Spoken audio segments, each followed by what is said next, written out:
out the names or dates, you already know it's true. The doctor hates your baby, the prime minister's a ghost, and all them folks are sailing here 'cause they're in love with boats. Superfoods can save us from all our evil sin. JFK and Elvis own a bar in Wisconsin. Vaccinations were created by the CIA to steal votes from Bernie Sanders and turn your babies gay. So click the link you think you like and get tooled for a fight against those lefty fascist communists who are leaning too far right. Hi and welcome to another fake newscast. I'm Paul. And I'm Cunty. And this is Cunty. That be CUNT13. It reads like Cunt 13, but you pronounce it Cunty. Yeah, I've decided to embrace my new identity. I've known for years that deep down that I was a cunt. You've always definitely been a bit cunty. Yeah, but like I think I was in denial. I wasn't prepared to accept what my true identity was. But yeah, I'm now self-identifying as a cunt. So I want everybody to, treat me like a cunt. The thing is, every time that I see you, I've always thought you're a bit cunty. Yeah. So I'm told often. That was a cunty thing to do. Yeah. What you mean is stop being a cunt. But I can't. It's in my nature. He identifies as a cunt. You wouldn't tell. It's like, have you ever heard the tale of the fox and the scorpion? What, when the fox is just like, I'm a scorpion now? It's a different story. It's a different story. I think it's maybe like one of Aesop's fables, or it's like it's a riff on it. The scorpion shacks the fox and the scorpion fox maybe. No. Again, a different. That was that manga porn you were watching, anime porn. I don't know what it's called. I've never searched for it. Fucking liar. No, I haven't. That is one thing I really don't understand. I've never searched for it. Sometimes I've came across it by chance. Literally came across it. No, I don't jerk off to anime porn. I think it's weird. But anime porn? What, like Spider-Man's? The fox and the scorpion thing, it's like basically, long story short. The scorpion was sitting in the seed, the fox fucking takes it across the road, and then the scorpion stabs it in the eye. You're close, right? No, I know that's pretty. I actually do kind of know. So it's like there's a river, and the fox has to fucking bad. It might be a frog and a scorpion, actually. Maybe that wouldn't make any sense. The scorpion would be too big for the frog, depending on how big the frog is. Okay. Anyway, he needs to get across the river, and he's like, "Will you give me a lift?" Badger with a boat. Like, if you swim over, can I jump on your head or whatever? And the fox is like, "Well, no, because you'll just sting me." And he's like, "No, I promise you, I won't. Like, if I do that, then we both die. That'd be stupid." So he's like, "All right, okay, fair enough, good point." So he like jumps on his head and he swims across the river, and halfway across he fucking stings him, and as they're dying he's like, "What the fuck do you do that for?" He's like, "I'm a scorpion." It's like it's kind of like a story about Nigel Farage. So, if you use him as an example, even though he comes across that he's doing the best, that he tells you that he's doing the best for the British public, deep down inside, he's a cunt as well. Yeah. And deep down, he's still an investment banker. And this is all to do with how much money he's going to be able to make. Anyway, we'll get back to that. So, I'm Paul, this is Jerry. I'm Paul. No, I'll go with Jerry. Okay, we'll go with Jerry. And this is not another fake newscast, and we have not been around for fucking ages. Yeah, it's mainly my fault, really. My work, I got a promotion at work, and it's been hellish busy. So if you've been reading about stuff in the North Sea and stuff like that, you might have read about it. Boo, boo, boo. Yeah, we'll leave it at that. That's all we can talk about, really.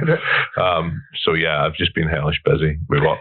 And we did record an episode, but it also went to shit. Yeah. Our patrons are definitely getting up to the point it went to shit. Yeah. I'm trying to clean up the other side as well, but fuck me, the computer went mad. Yeah. It had a major problems with audio. There was all sorts of buffering. But yeah, so we are Not Another Fake Newscast. We are available on www.notanotherfakenewscast.com. Boom, boom, boom. We are also available on social media at PGMcast on both Facebook and Twitter. Yes, we're on... Not any more sound effects.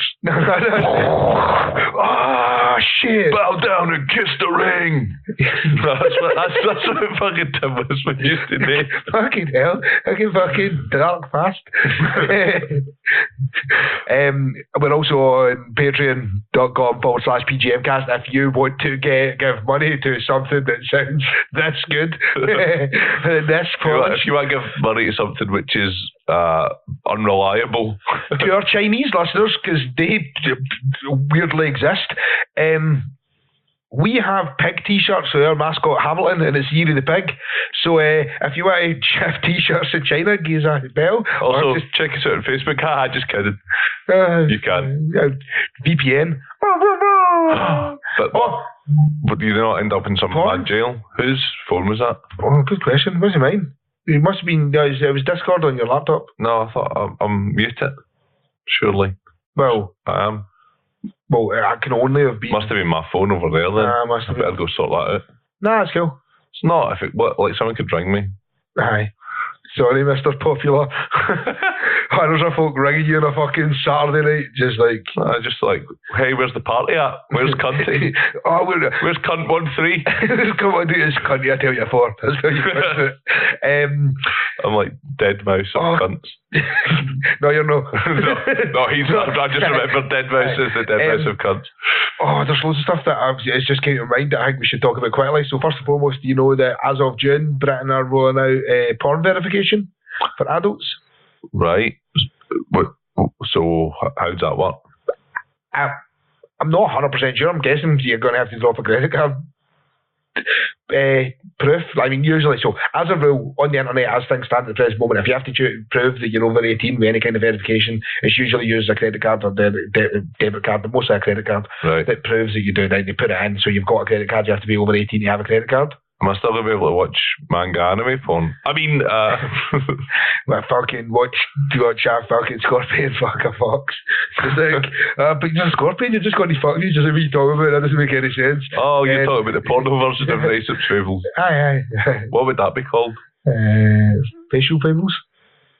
Okay. that's I'm working slowly today. The gay version is called Biceps Fables.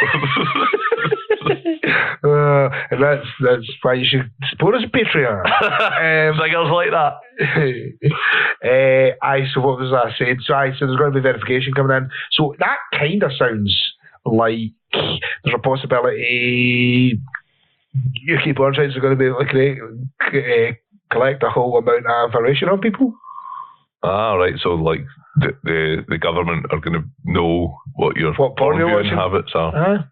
Well, I mean, somebody's going to know because you're going to have to be able to prove it's you, which means there's going to be a unique identifier to say that you are old enough. Or every time you choose a new video, you're going to have to put in your credit card details, and that would last for about a millisecond before people started using VPNs.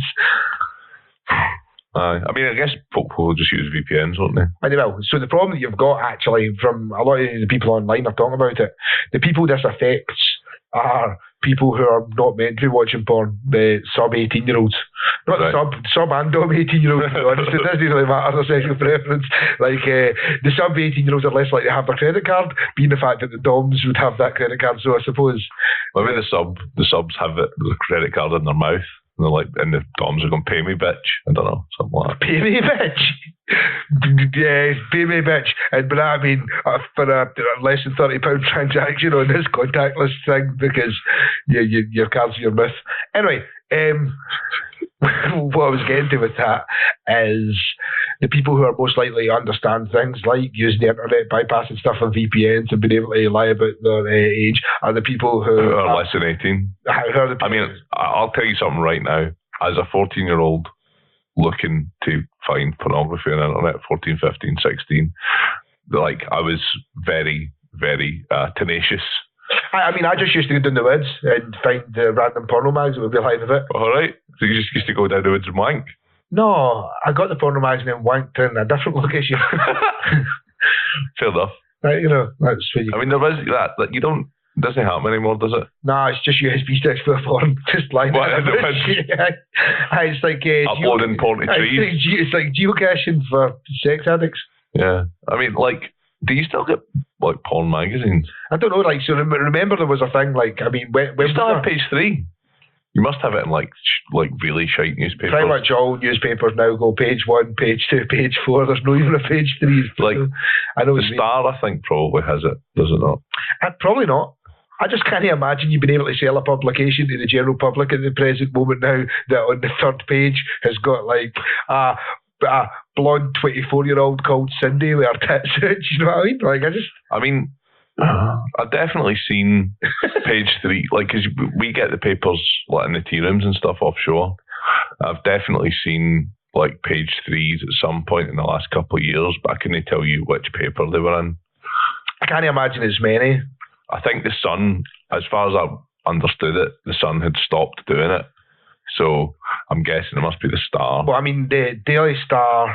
And then there's like the Sport, but I don't know. Well, the like, Daily that's Star, just all the Sport, tits, really, isn't it? Well, I mean, is it anymore? I don't know. Do you have the Daily Sport? Well, still. Well, I'll just Google it. I mean, they might ask me for my credit card. I mean, it's the Daily Sports will probably will ask you for your credit card anyway, because they'll be scraping the barrel for cash these days. It just to me seems like... Oh, it says was a tabloid newspaper, which suggests... Well, but the Sunday Sport still is. Is it? Oh yeah, look, Sunday Sport digital edition. To view this digital edition, you will need to have the latest version of Flash installed. Well, on your computer, that's probably not happening. Yeah, I'm not really that bothered. Anyway, but the point I was trying to make is I can't really imagine page 3. But remember when we were growing up? This is a weird way to start, but it's only because I mean she looks like she probably gets her boobs out like for the Daily Sport, judging by her Daily Sport top that she's wearing right now. That's mostly almost boobs out. Oh, I'm glad. But they haven't tweeted anything since. I know they had 10 hours ago. I'm talking shite, so it still exists in some form. It's on Twitter anyway. See if you click media. Mm-hmm. If they get boobs out, they're probably there. That's hilarious. Hashtag the state of the world. Hashtag austerity. It's an old guy in a like bright purple crushed velvet pimp costume, and it says ex-pimp, homeless and horeless.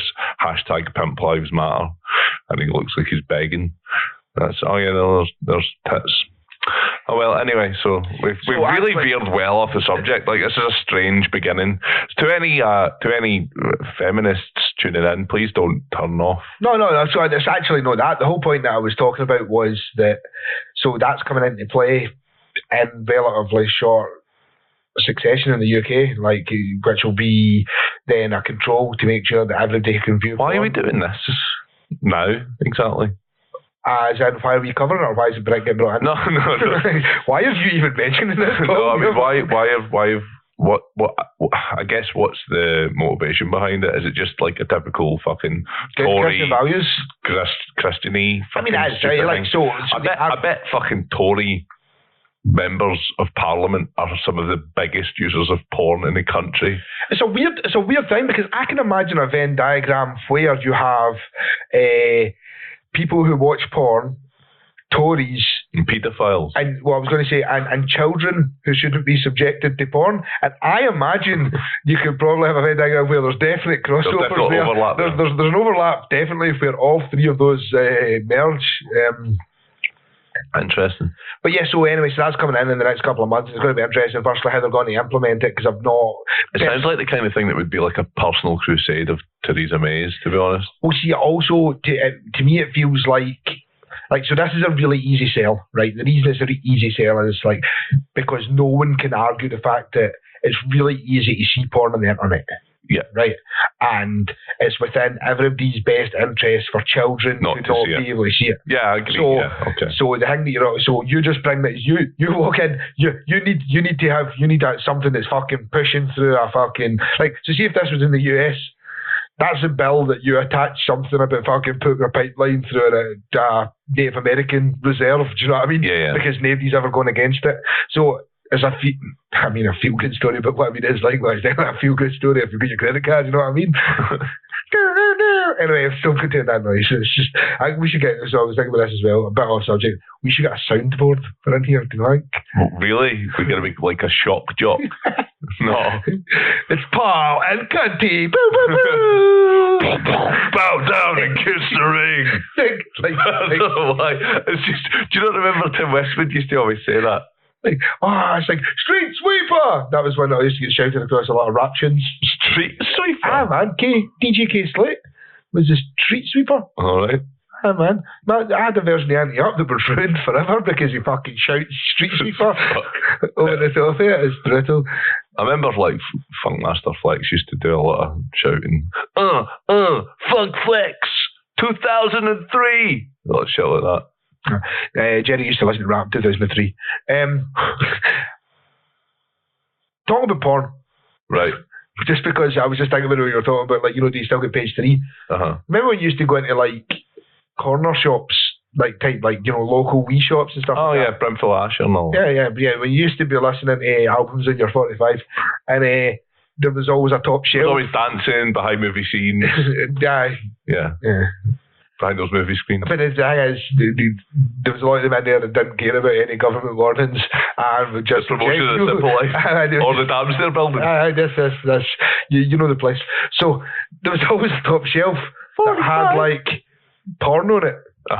Like, now I don't know, like, even like in like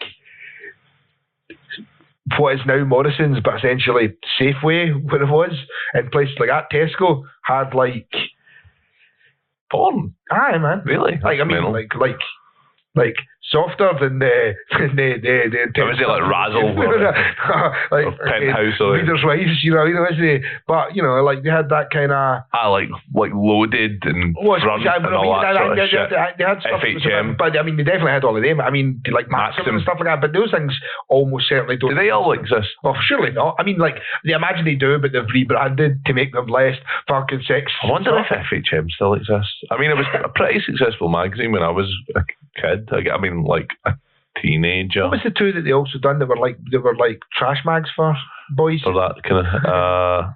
They were like Now and Hello for guys. Those two of them. Yeah, I know the ones you're talking about, but. If you know and you're on our fucking Patreon, what I'm saying is, I know Paul Robb knows the answer to this. Don't fucking send us a right? And you either look. But if it's someone else, email us and tell us what it is. Tell us what those are called. But don't give us any fucking context for the answer. Just write the answer. No, but as soon as I read it, I'll know. Like, I know what you're talking about. Like, I definitely know what you're talking about. I have a nuts. That was one of them. I have one. What is it? Nuts was one of them, wasn't it? Nuts, it was nuts. And it was another one. Boss. Like a cock. Tadger. Was it no Tadger? I don't know. So anyway, that was just quite late. The other thing I'd like to say is, if you haven't heard it yet, you should listen to the Not a Real Fake News, Another Real Fake News. So that's our good friends Luke over at Scapegoat and Johnny over at Disaster Artists. They did an April Fool where they pretended to nick our podcast idea, and yeah, it's pretty good. It was better than this. To be honest, it opened much stronger than this. Look, sound effects are finished better, and the middle bit was also superior, I would say. There's a couple of stories that they covered that I'd actually like to have covered. But anyway, that's what it is. Oh no, sounds went mad. And we're back. The sound's not mad anymore. That was just a wee bit. We're definitely having buffering issues. And we're a bit panicky because our previous episode got fucked. So we just thought we would check it straight away, make sure if it was all right. Anyway, so forget about that. So as we're currently recording this on Easter Saturday, Good Saturday, Grand Saturday. All right, Saturday. It's actually right. So the weather's been amazing. The weather's been amazing Saturday. Yeah. Good Friday. The weather's been amazing Saturday, Easter Sunday. Last night you came out of the house with your girlfriend and we all got drunk as fuck. Right next to your one struck in a 2-car garage. Half an hour, 2 broke legs, tried to walk off. Fuck you 2, bitch, call the cops. I was really rough today. The weather was amazing today. Barbecued and drank some more. And it's a beautiful evening and we're just sitting recording and trying to hit you with some intelligent chat. So that means yesterday was a decent Friday. Mm-hmm. And as yesterday was a decent Friday, that means that this is when some shits happened. Right, okay. So, well, so maybe it was it's like, to be honest, it's the biggest story, or it's the most worthwhile story, and it has a lot of tie into the other stuff that we probably want to talk about as well. Yeah, so unfortunately on Thursday night, I believe it was, a journalist called Lyra McKee was shot by dissident Republicans calling themselves a new IRA in Derry. There was sort of rioting and stuff going on. There was a conflict with the PSNI down there. They were throwing petrol bombs, etc. Ostensibly, they would claim that they're protesting about Republican marches and stuff that have been planned for the Easter Rising, to commemorate the Easter Rising. So there's a couple of things to touch on. First and foremost, one of the things that has been the reasoning for the riots, which, by the way, were quite organised, as in there looks like there was the intention for violence. I mean, there was... they turned up with 50 petrol bombs. You don't show up to a party with petrol bombs unless you're planning a petrol bomb or something. So you already knew that that's what was going to happen. There was intention for that. Now, the Easter Rising parade has not been held in respect because they are getting killed. Which is a positive thing. I mean, it's a positive thing. But the other thing is, they have the spokespeople connected to, and actually not the new IRA, but real IRA affiliate groups have come out and said the reason for the clashes at all, the reason for any of it was because of a strong presence of heavily armoured Crown forces. In a Republican area, which was the reason for the clashes. I think it wouldn't have made any fucking difference who was actually there that day, because, as we said, you don't show up at a party with firebombs. The firebombs had already been made. Yeah. So obviously, at the moment, tensions are running high. This has got a lot to do with Brexit, the possibility of a hard border. A number of people who are in favour of a united Ireland, people are not. There's increasing division in Northern Ireland, and it's a potential tinderbox waiting to go off. You would hope that this incident will potentially create a backlash towards peace. You know, I think all clear-thinking, right-minded people in Northern Ireland, you know, regardless of whether they have loyalist or Republican sympathies, would condemn this and think it's an awful thing that's happened. I think she's a widely respected journalist. Very much so. We TED Talks. Know a few people who know her. And, you know, nobody's had a bad word to say about her. She had a publishing deal for 2 books, and she has already previously had a lot of stuff being published. I mean, she's very well for LGBTQ rights, for looking into issues of suicide in young teens in non-divided Ireland. Well, I suppose a divided Ireland, but like I said, after the Good Friday Agreement and stuff had been signed. She was writing a book on called The Lost Boys, which was investigating the disappearance of a number of children in the 70s in West Belfast. So I mean, what I will say is that as far as I can see from all the information, from everything I've been able to see, it does on paper at least look like she was in the wrong place at a wrong time. She was standing next to the police car. And the argument... I think it's unlikely that anybody other than the shooters themselves were expecting gunshots to be fired in that situation. Agreed, and the shooters would argue that they were shooting towards the police and the police cars. But why? Why the fuck are you shooting at the police? I'm not justifying it, but what I'm saying is, if they were justifying a legitimate target, the legitimate target would logically, in that scenario, be police or military presence or something similar to that, from that standpoint. Not justifying it, but unfortunately she was standing at the police jeep when it happened. they've released the CCTV footage of the shooting, like as in of the individual shooting towards the police armoured car, which obviously resulted in the death of Lyra McKee. And I believe tonight there's been 2 arrests in relation to that. There is a problem though, right? Which is, and this is probably something we'll touch on just shortly as well. So she is if they're justifying it from their actions as fighting, as they said, the heavily armed forces of the crown, which literally just sounds like words from an old rebel song. But essentially, if they are justifying it in that way, she would then be classed in that scenario as a civilian that's been caught in the crossfire. Now, obviously, that takes us to what's happening at the present moment regarding Soldier F. Yeah. And I'm not, so we're clear, I'm not even saying that those 2 things are comparable, but the problem is if you've got people saying people are fighting and sometimes civilians get killed in war zones, it's very then difficult to then condemn people who are fighting, or who they at least perceive are fighting in what they perceive as a possible war zone and civilians getting killed. Well, I think first of all, let's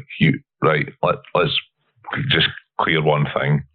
I think we both would hope that the death of Lyra McKee will be a unifying factor. Oh no, absolutely, and I mean, I actually hope the boys get prosecuted to the absolute fullest level of the law, and I hope that it unifies Northern Ireland towards peace. That perhaps, becomes a stronger peace than before. And maybe it's something that might even drive the political parties in Northern Ireland to come to some sort of agreement and arrangement in order to go back to their jobs and start running government and storming it again. I mean, I get it, right? You know what I mean? And I get the reason that there's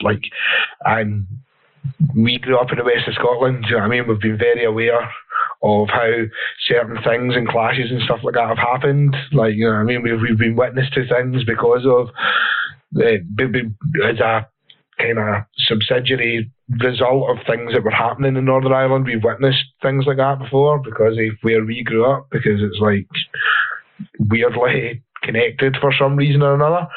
But at the same time, with all of that being put aside, there is these people are adults for the most part, and the boys who are actually doing it and the boys who are involved in it are kids, the boys who are calling themselves. This is it, the new IRA. The individuals certainly that have been shown on film are children. People who really are very young. They're people who have grown up after the Troubles have finished, post the Good Friday Agreement. They've never really seen Northern Ireland during the Troubles. So anything that they are growing up around is stuff that's been shaped by negative community members in their area or internet. Do you know what I mean? And maybe a glorified ideal of what the Troubles were like, of what it was about, But certainly, I mean, and the problem is at this point, the people who had been, so the people who, and again, this is because we're going to be touching on Soldier F in a second, but so the people who had been let out of jail who were active members of both sides should be at this point the voices of reason to point out that nobody wants it to go back in Northern Ireland to the way it was, because I'm saying nobody, that's not true, there's some, but yeah, the new IRA would appear to be among those people. But we're talking about 21 years since the Good Friday Agreement was signed, so boys who are 18 have no concept. They were 3 years after it and 5 or 6 years before they remembered anything. Do you know what I mean? Yeah. So they're 10. But it's certainly not going to do division in Northern Ireland any favours the current state of government there. The fact that there's no government sitting in Stormont, there's no assembly there. It's not helping the increasing division there. Obviously, Brexit's not helping the increasing division there. The uncertainty surrounding Brexit isn't helping the increasing division over there. And these are all things that really need to get sorted the fuck out. And on other things that aren't helping the increasing tensions over there, that brings us to the whole Soldier F stuff and the way it's being discussed. That definitely won't be helping with tensions. The problem that you've got is the stance, rightly or wrongly, with the supporters of Soldier are, is essentially that Soldier F was acting as part of the British military at the time. Obviously, the other side of that perception is that killed civilians. Yeah. So, I mean, I guess with the Soldier F thing, I think me and you probably would have a similar view on it, that the individual, at least one individual involved that day for the British military, has murdered civilians and should be held responsible for that. But what sort of interests me about this particular story is some of the social media coverage and stuff I've seen. It's it would appear to me that it's been weaponized by the far right as a sort of injustice against a veteran of British military service, essentially. Do you think that's fair? Oh no, absolutely, definitely has. I mean, this is like it's a very well noted tactic of the far right / all right type group. I mean, you've got things like, slightly different, but you got things like how weaponized everything surrounding Lee Rigby was. Mm-hmm. Because he was a soldier. Yeah. Because he's a soldier, he is British and a soldier and a British soldier. Do you know what I mean? He's quintessentially everything that is British. You know what I mean? There are loads of pictures of them in their uniform, that type of stuff, and you get to use that as this person. Like, I mean, realistically, no one would be able to tell you about what happened in the court cases that followed, or what happened with the way the police handled it then and there, or anything like that. They won't be able to tell you that. They would just tell you that essentially non-British citizen murdered a soldier, and that's why we shouldn't have non-British citizens in Britain. You know what I mean? People shouldn't come here on their holidays and shit. Yeah. So I mean, I guess, yeah. Well, if you kind of look at the language and the imagery that's used by the far right, it's often militaristic. Often they use phrases which have a military connection, you know. They weaponise like the Crusades. Do you know what I mean? Like, they use Crusader shields and they use their logos. Discussion of Brexit often ends up going back to like World War, you know, the spirit of the Blitz and all that sort of stuff, you know. We survived the Second World War, so surely we'll survive leaving the EU. What a fucking stupid thing to say. Yeah, it's a bizarre comparison. But then you've also got so you've got the Soldier F thing being used. You've got Soldier X, who was, you know, the guy, one of the ones who was photographed by Tommy Robinson. Wolverine. That's Weapon X. Oh, right, that's a mistake. Snickety Snine. So yeah, like there definitely does seem to be a sort of playing to the crowd. I mean, it works. It definitely works. There's a certain section of society in the UK who are fiercely proud of the UK's military and our military history.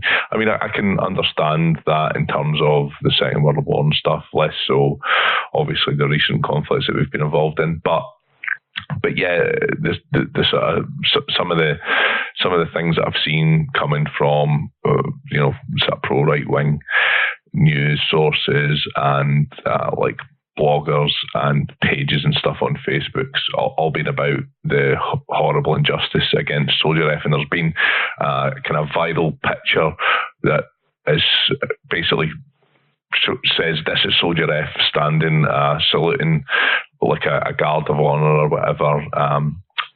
What were they protesting about? Or there was like a march or something. I can't remember.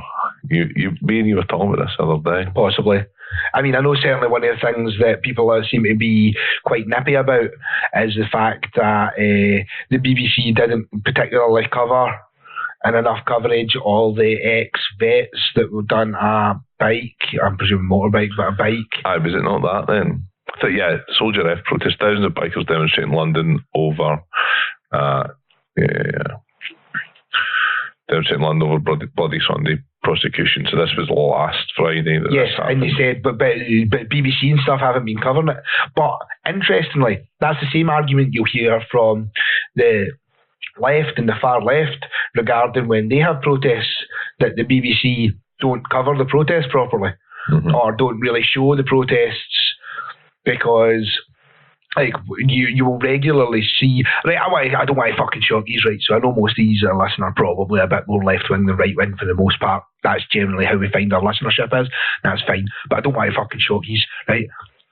See, for the most part, even though there has been many things that we can criticise them about, they're no really left wing or right wing for the most part. The BBC, like, the reason that they're not reporting protests is not because they're trying not to let people see that the left wing are protesting, or they're trying not to see that the right wing are protesting, and that it's not because they're lefty libtards, it's not because they're fascist Nazis, it's because their policy is to not report on these things in great detail, because you can't be, like, because it could help create a big problem. Well, I mean, yeah, there's an ongoing court case on it. So there's that element. There's also like the non-disclosure of his identity. But I mean, like across the board, even further cases, like when you've got stuff like the climate change protests and stuff like that, that they'll touch a bit, but they'll not like film it live. And the reason they don't film these things live and show them live for the most part is because weird things. So there's like 8 or 9 million people in London, and see if like a whole pile of them agree in one way, shape or form, and you suddenly film on the street when people are all there at the time and you show it, more people can show up, and then that can create like a big civil unrest rioting sequence of events that you don't want. And see, the people who are against it, they could also show up, and then that could create clashes. So it's generally not in the general public's best interest, or the police best interest, or the government's best interest for the BBC to be showing live, like, these are all the people on London Bridge right now. Because see, if you were like, I don't know, say like fucking terroristy or whatever, you now know where these people are. Well, they're also like the national broadcaster, right? So they're not going to promote the idea of civil unrest. Yeah, but that's what I mean. But they also have to make sure that they don't accidentally create civil unrest, because a peaceful protest of, like I said, you'll see like regularly, you'll see the left wing argue that they didn't cover our thing because it was a peaceful protest. Where was the coverage of 200,000 or 300,000 people? And the problem is, in the event they cover that properly and they cover that live, the counter protest, know where you are and know how many people and know what's happening, and then they can then be, you know what I mean, you can actually accidentally create civil unrest by doing that. I guess like if the BBC were to cover every single protest march that ever happens, they wouldn't be covering very much else, especially at the moment. There seems to be fucking protests against fucking everything every day. But also, you could argue that, you know, for some things there is a public interest there. They should be covering it to some degree. Report on it. You can report on it afterwards, and it's how you report on it afterwards. The only problem that you've got is, with the best will in the world, the person you get to report on it is going to stand on one side of that fence, you know what I mean? So it then becomes like, when it's something like this, so when it's something where there is an ongoing court case, protection of identity, and the fact that there is no way that realistically you can cover this thing without it having a knock-on effect with exactly what we're talking about with the riots on Good Friday, like, or the night before, like Decent Thursday, or like... What is it called? Is it called Monday, Thursday? I think it's called Monday, Thursday. Monday, Thursday, Tuesday, Friday. No, it's Monday, Thursday, isn't it? Like, Monday, Thursday. Whenever I was an altar boy, you used to get penis in the mouth. No, I was never once touched. Grew up thinking I was ugly. But that's the mass. They have like a late mass on the Thursday night, and the priest like washes like folk for the clergy's feet. and stuff. Yeah. Just wax them in the washing machine. Then come back in 45 minutes. Because that's when Jesus was supposed to like wash Mary Magdalene's feet and all that shit. No, his feet washed by Mary Magdalene, surely. No, he washed her feet. Because he was like, I'm dirty her feet. He was like, because she was a prostitute. I mean, that's not a. No, well, I mean, there's the argument that actually, like, the idea that she was a prostitute was something which was added latterly to try and discredit her. But there's people who believe that she might have been Jesus' wife, because it would have been very rare for a Jewish man of his age in that time not to be married. And also kick about with a random the Holy Grail woman. is actually the blood of Christ. Actual people who exist who are his bloodline. Well, I mean, the logic would the Da Vinci Code. I mean, the logic would stand though that in the event it was his wife, much the same way as it would be unlikely for a Jewish man of his age not to be married. It would also be unlikely for a Jewish man of his age who was married to not have children, unless in some way, shape, or form they couldn't conceive or whatever. So the logic would stand that in the event Jesus from the book is a real guy. Which book? Oh, the Bible. Aye, right, the good book, I believe. It's all right. Like, the first part's better. I don't know. Well, it's definitely... See when it's all like... vengeance. See when it's all God and lasers and all that. Like, fucking quality. And then God was just like, Locust, bitch. You come to me on this day, like, my boy. Like, the day of my daughter's wedding. That's actually tomorrow. When it's like, my boy. No, he rose tomorrow. Is he dead now? He's dead now. In the story. He's like, yeah. So he's not Zombie Christ yet? No, he's not Zombie Christ. It's Zombie Christ tomorrow, with because tomorrow's when Jesus made the chocolate eggs. Jesus made the chocolate eggs and the lunch chocolate bunnies. Yeah. And he gave them the boys who 2 days ago. So does that mean 2 days ago? He created the Easter bunny from the rib of Adam, I believe. Is that not how it worked? Adam's spare ribs. Yeah. From the Chinese Adams down the road. Interestingly enough, our local, or my local Chinese takeaway here is called China One, and every time I type it in Google, child policy. China One child policy is the suggested completed search. Anyway, right, so getting back to it, I found the viral sort of meme fucking thing that was going about Soldier F, right? So it's from a page on Facebook called The British Falkland Islands and British Military. Great name. And it's got a picture of an older dude with white hair and black clubs and stuff saluting the bikers who are protesting about Soldier F's prosecution or potential prosecution.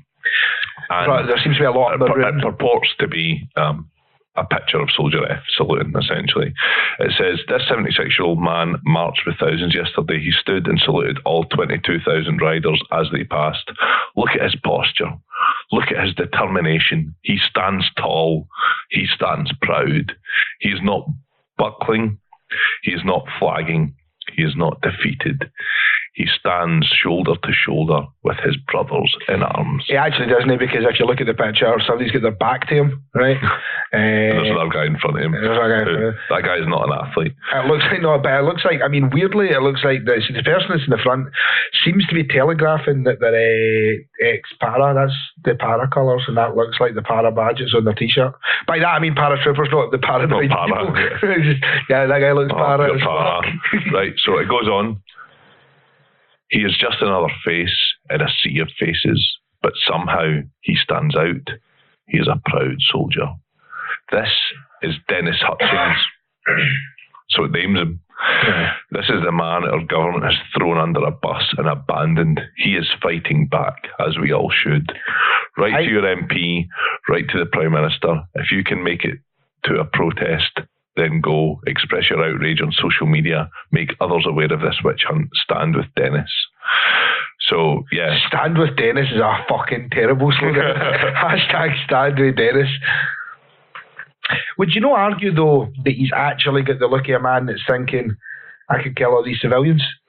So I reckon that was a rough taste too, wasn't it? But that's pretty rough. I kind of felt bad as soon as I said it. But reading the comments on this, so this has been shared by somebody I know. But reading the comments, it would appear that his relative served with this guy. So because I've been wondering why he's been posting so much stuff about fucking Soldier F, but it would appear that there's a connection to him. I have the overwhelming feeling, although I can't be 100% sure, but there's someone I know from our hometown who served as a para or thereabouts in Northern Ireland and done a few tours in that neck of the woods, and may also know him. No, and but the only reason that I've decided not to get into that conversation, because to be perfectly honest, there's no good that's ever going to come in that conversation. Do you know what I mean? Oh, do you know, man? How do you think? Quality lad. Is he though? I mean, like, so devil's advocate, he may well have felt threatened that day. Not play devil's advocate and actually looking at it fucking logically. The second person who he is accused of murdering ran towards the first person that was shot dead, waving a white handkerchief as a sign that he was approaching peacefully to try and save the guy, and he was then shot and killed. Yeah, I mean, we have... And the story... Sorry to interrupt you. The story that Soldier F has told has changed several times over the years. In the Savile inquiry in 2003, he told a different story to what he had told in his like initial debriefings and stuff at the time. I was going to say that we have absolutely definitely set the standard from certain things that happened in Afghanistan recently in the grand scheme of the world, that the British military prosecute soldiers that shoot civilians. Yeah, and I mean realistically, if we don't prosecute soldiers who shoot innocent civilians, then we're no better than ISIS or any other terrorist organisation, really. Yeah, I mean, like, the argument, and the thing is, see this now. Right. So, as you're aware, we like looking at evidence, we like doing that stuff.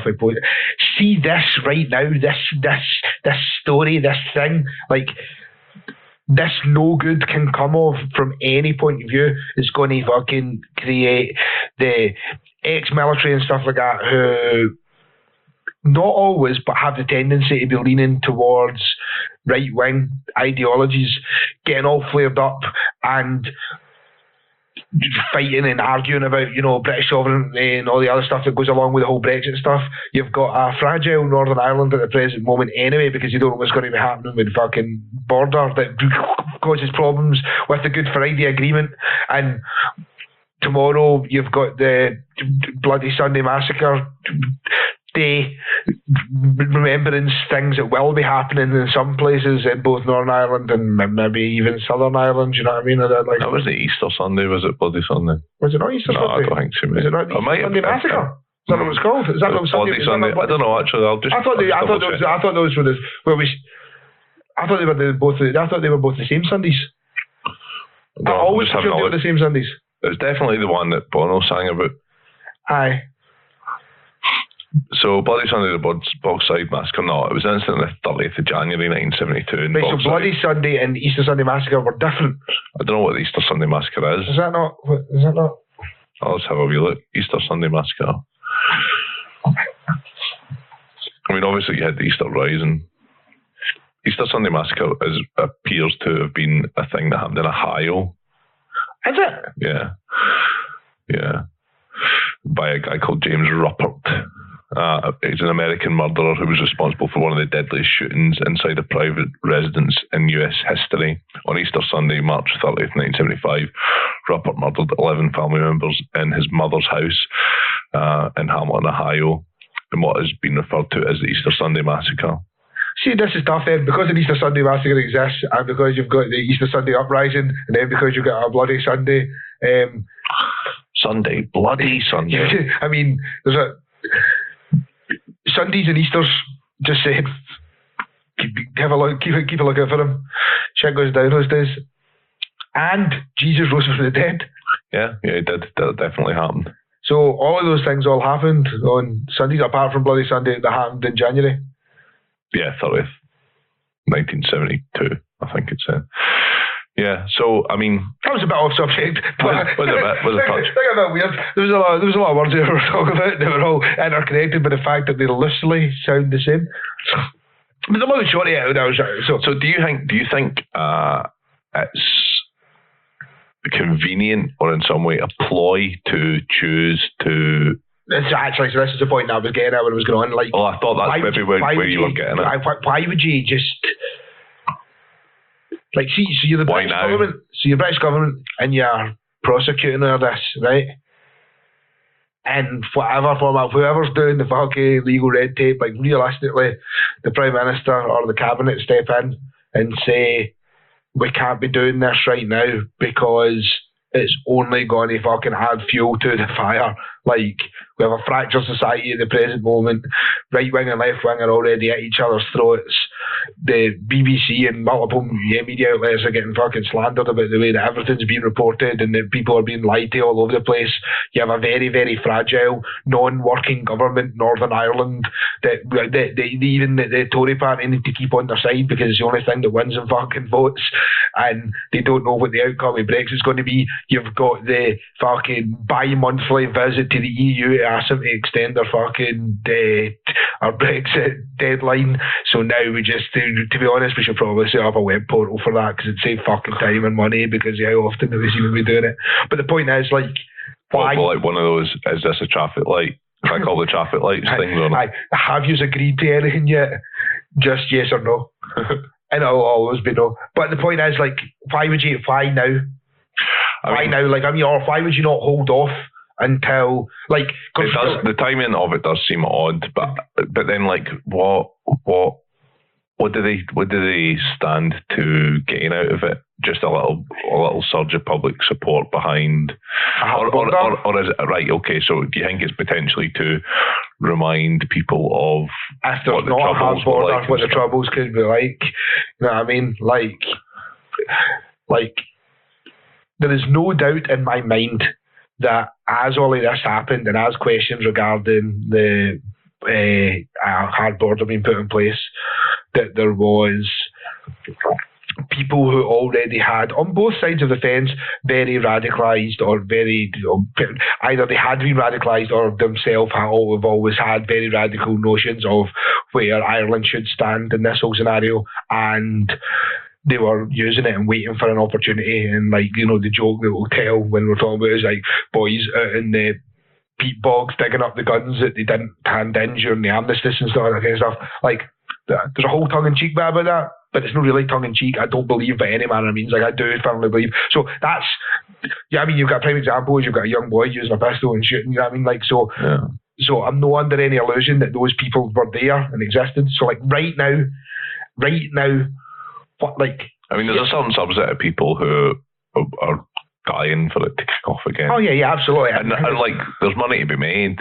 Oh, yeah, I mean, like you know, the paramilitaries are criminal organisations, you know, and a lot of them, in the wake of, you know, the Troubles and the Good Friday Agreement being signed and whatever, you know, while some have went into politics and some have went into being writers, poets and whatever else, and have, you know, made real contributions to society. Others Africa have, and South America, and others have just stayed in Northern Ireland and are running drugs and gangs now. Yeah, and like I said, and others did actually, on record, in some form or another, went to South America, went to Africa, went to various parts of Southeast Asia, that there was, I would even argue quite possibly, and although I can't prove this, that if you look through the list of people that was working for various sheikhs and the like in the Emirate area, you'd probably find there was Irish-looking names that were amongst the people that worked for them because they went into those jobs, because, and by those jobs, in some cases it was actual employment, some cases it was working for mercenaries, guerrillas, and no. Like that one that played Phil Collins in the other night. He was actually, I remember the IRA. Fucking hell. You already know it. You only want to take a slap off him, to be fair. And then the IRA is known for their slap. So that's why you said that. But anyway, the point I was getting there is, so like, but I hear what you're saying. Like, those people, there's people who are like looking for that to happen, like, and they want it to happen. But they're always going to want it to happen. Yeah, you know, they're always going to want it to happen. But the problem that you've got is right now, like, see if this was 10 minutes after Like, so see if this was a year or 2 years ago that it happened and they were just in the middle of this process, then fair enough, they were just in the middle of a process and this is where they got. But it's no. Do you know what I mean? Like, see if they waited until the other side of Brexit before they started doing this up again, will it have changed anything? Yeah. Do you know what I mean? Like, he's been again jumping in and out of court and giving statements for the last. Well, I mean, I suppose as a 72-year-old, you're perhaps limited on the time that he might be alive. Suppose as a 72-year-old, he's quite clearly not going to be fucking serving any time for it anyway. Well, why not?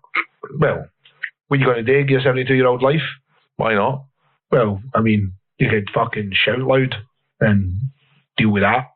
But look at him. I don't know if you were listening earlier, but he stands tall. He stands proud. He's not buckling. He's not flagging. He's not defeated. I'm calling bullshit and that being him. I mean, it would be odd if that was his name. Although the fact that this has been shared by somebody who then a relative of his is saying finest soldier I ever served with, honest and truthful, doesn't deserve this. So, but that boy in the picture might have been the finest soldier that he's ever served with, who's honest and truthful, but no the same fucking guy. I mean, like, maybe he is, right? Maybe it is him. But even at that, I mean, he's not good for 72. Right. He don't look bad for. If I look that good at 72, I'd be happy. I'd been involved in less civilian murders though. Allegedly. Hi. I would hang about with less people wearing maroon berets on a Friday in London, to be honest. It's 72. That's just one of those things. Maroon's not my colour. Hearts. Hearts. Glorious Hearts. I believe that's their bit. That's their bit.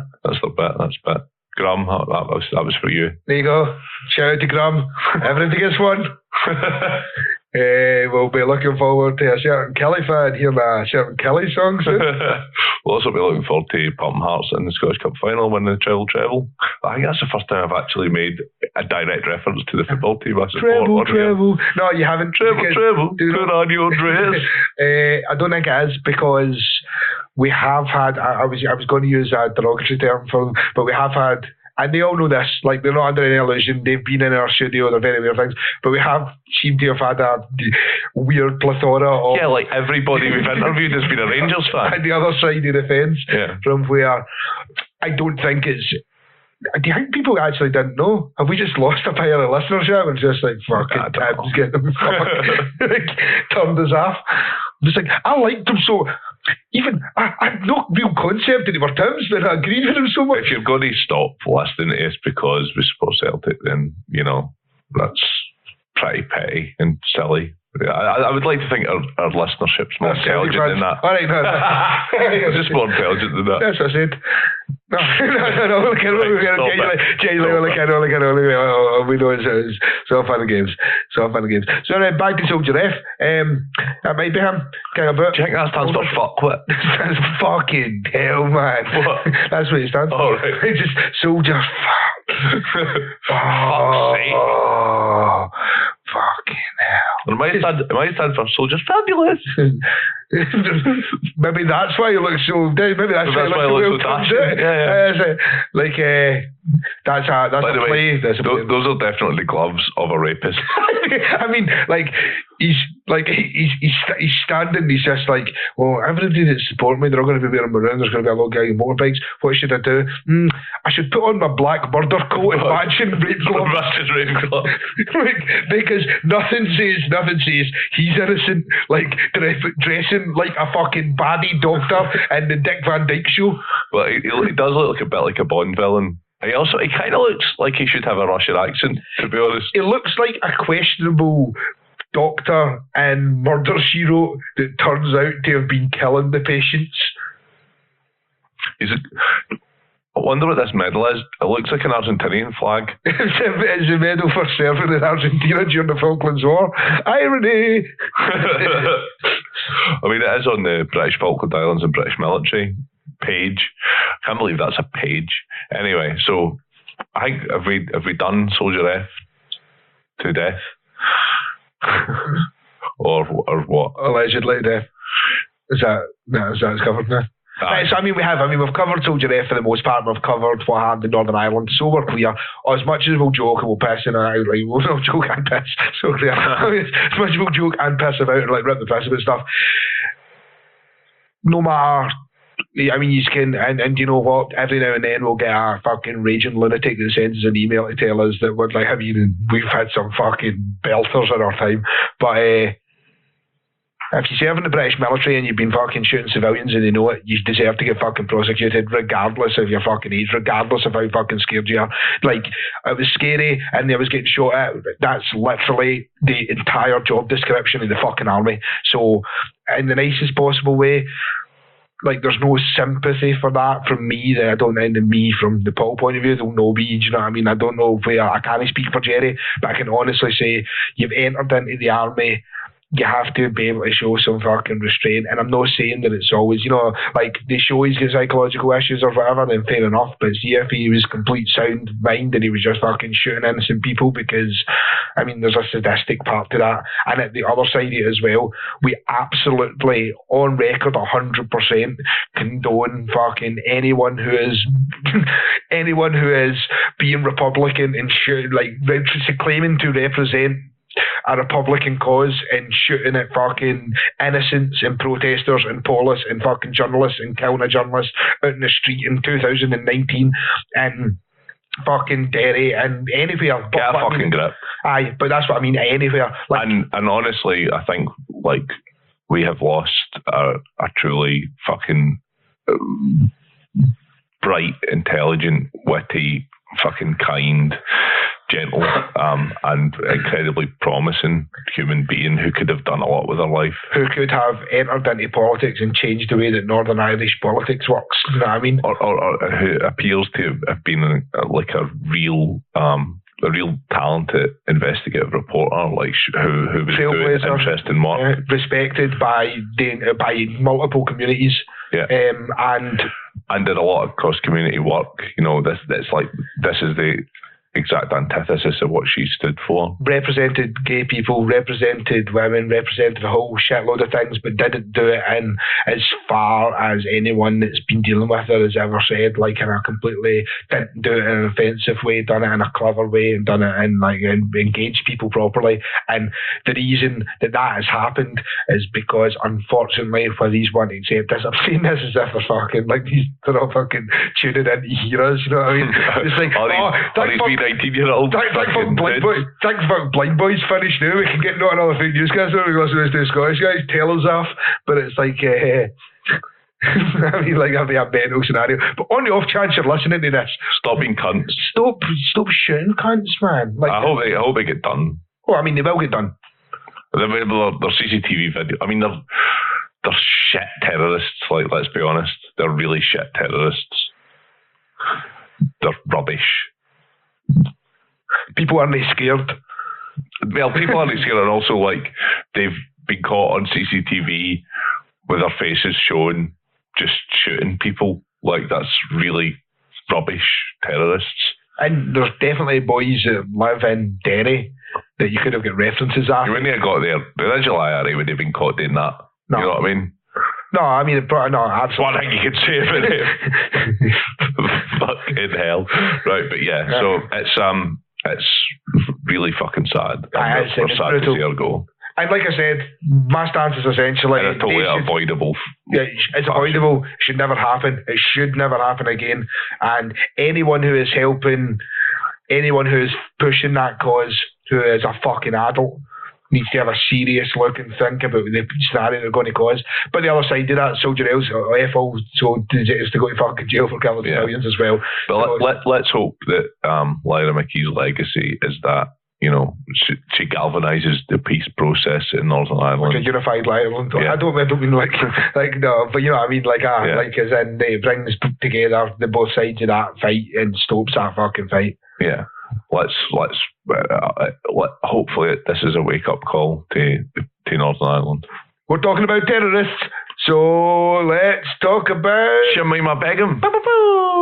Is it Shamima? Shamima Begum. I'm pretty sure it's Shamima. So we actually covered her story quite substantially in the episode that none of you will ever hear unless you're a patron.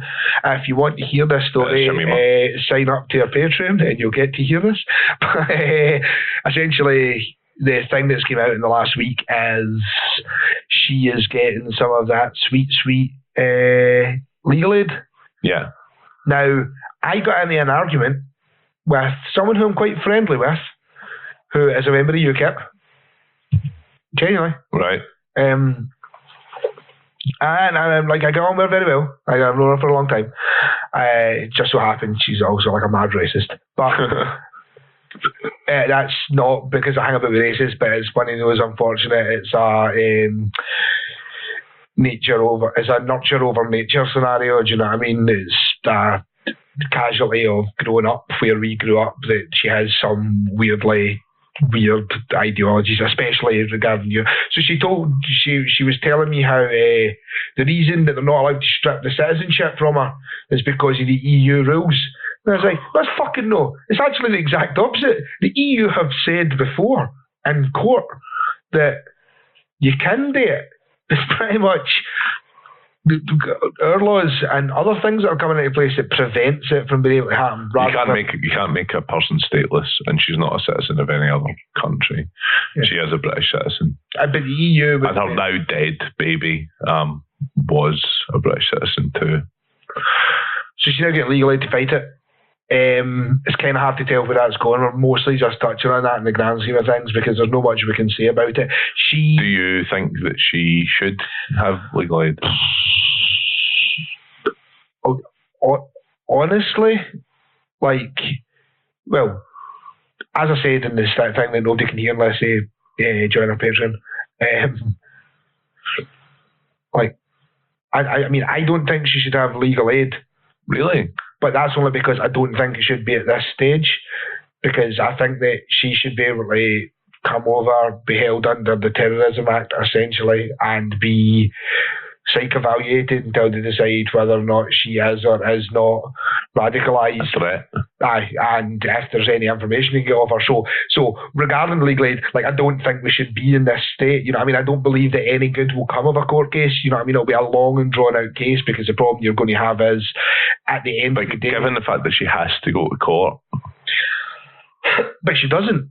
Well, given the fact that the government have decided... Yeah, but that's what I mean. Right. That's what I mean. And given those parameters, do you think it's fair that she receives legal aid? If the British government have to recognise her as a British citizen for whatever reason, then she deserves the same rights as any other British citizen in that scenario. Yeah, so she deserves legal aid.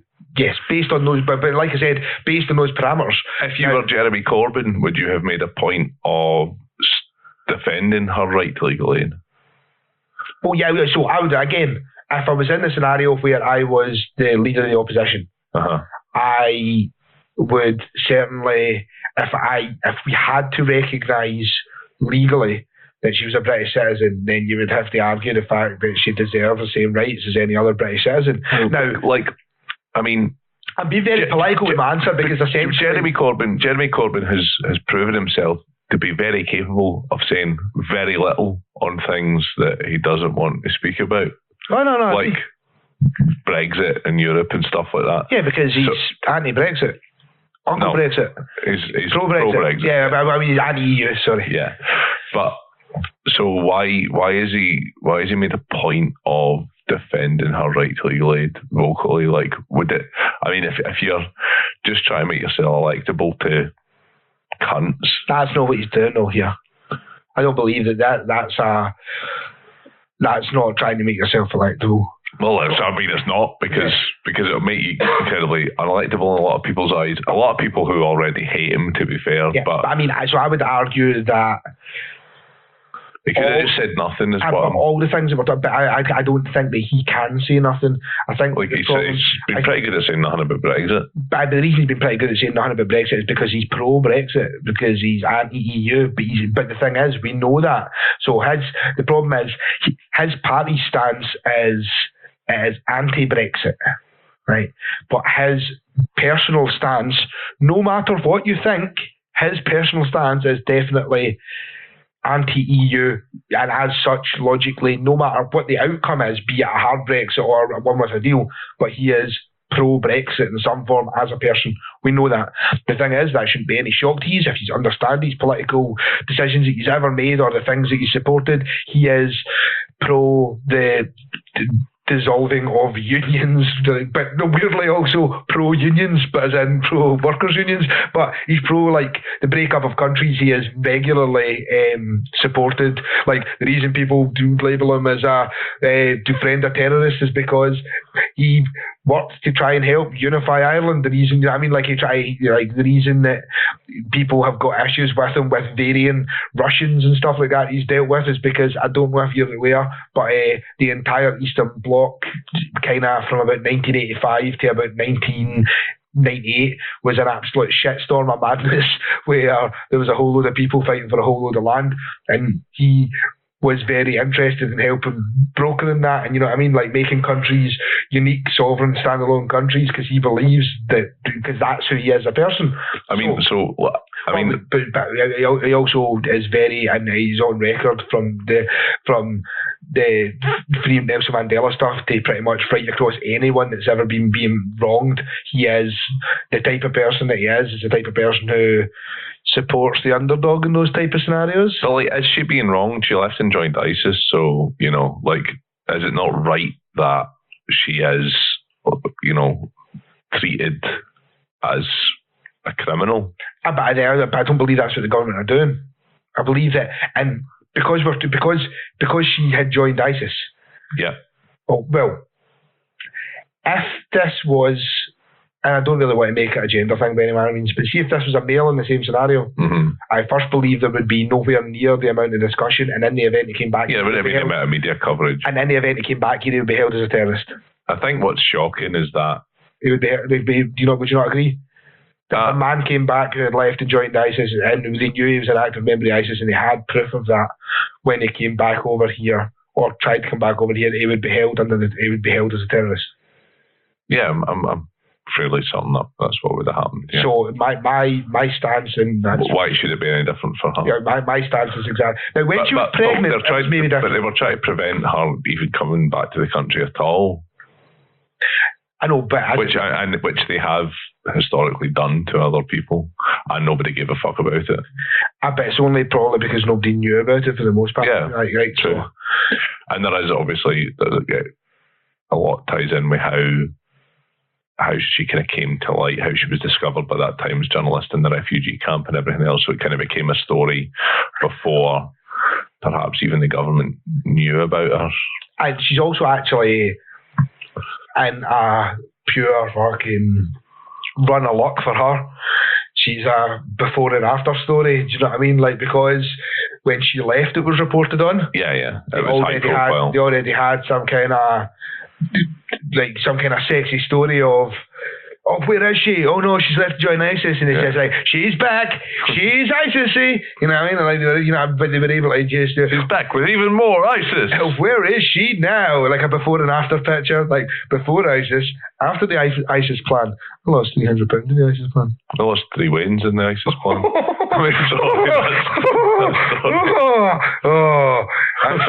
I've said things in this episode, and at one point I was talking, I thought, I'm going to cut that shit out, and I'm probably not going to edit out, but literally an hour and 27 minutes, this might get cut. Oh, come on, why? I know it's awful, but did Wayne jokes. It's tough, dude. It's tough. It's not great. Anyway, I'm not going to cut it out. The thing that has annoyed me the most about the Shamima Begum case is that it was well known that she had a baby in that refugee camp, and regardless of your opinion on Shamima Begum, that innocent baby had done nothing wrong in its life, had no knowledge of its mother and father's involvement with ISIS, and there's no reason why that baby is undoubtedly a British citizen. It's legally a British citizen. There's no way to claim otherwise, in my opinion. So why was that baby allowed to stay in a refugee camp where it was very likely that it would die, and where it did die? Syria. So was the baby not Syrian? was born in Syria. Still a British citizen. But also a Syrian citizen, surely. Born in Syria. Well, not necessarily. Like, If you're playing for Syria in the World Cup, would you be allowed?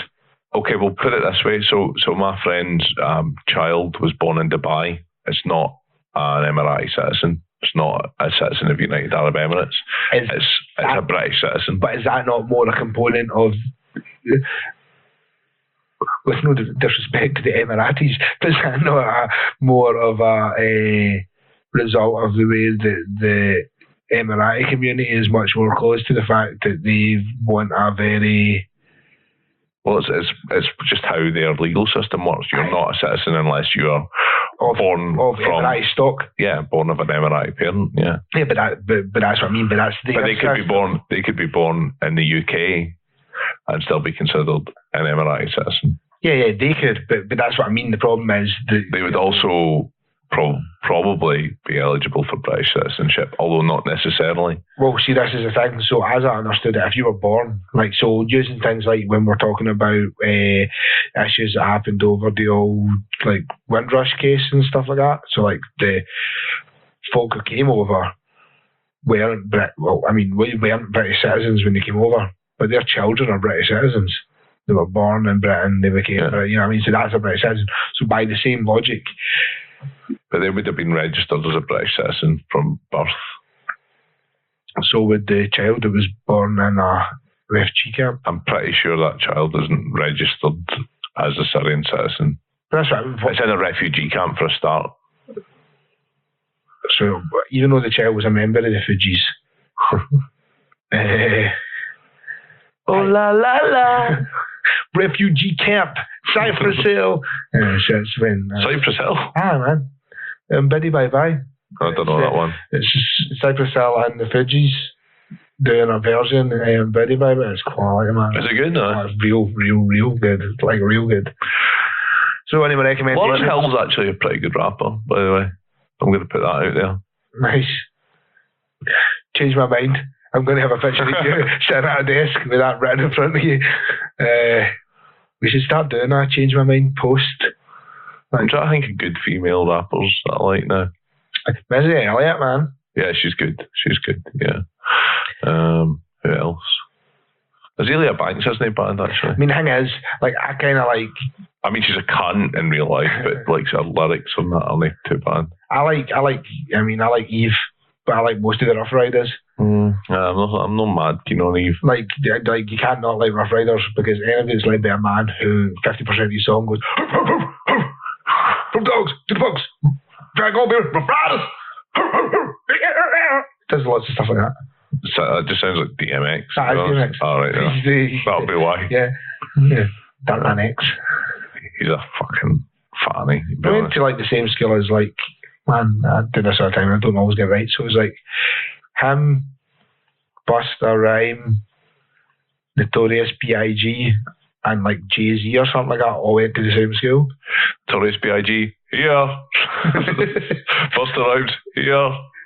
Busta Rhymes. Fire! Fucking stop that, man. Jesus. DMX. Where are my dogs at? Fucking shop.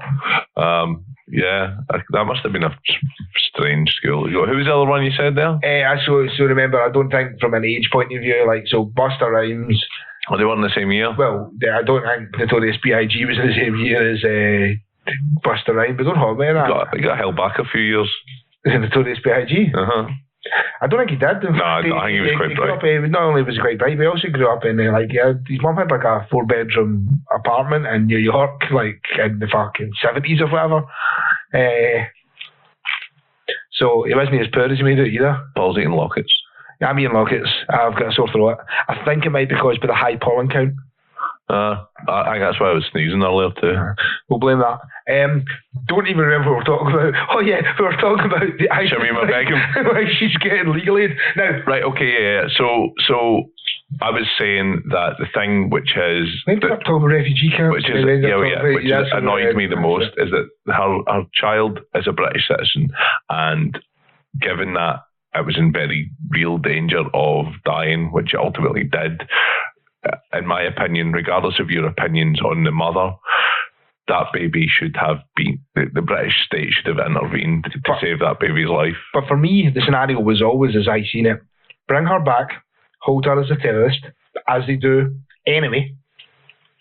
Go through, let her birth the child, take the child away off her. Take the child either. Social work. So either goes into the state or goes to her family. They know that are British citizens who live in the UK and who are not sympathetic to the cause of ISIS. In fact, I believe that she only converted to Islam very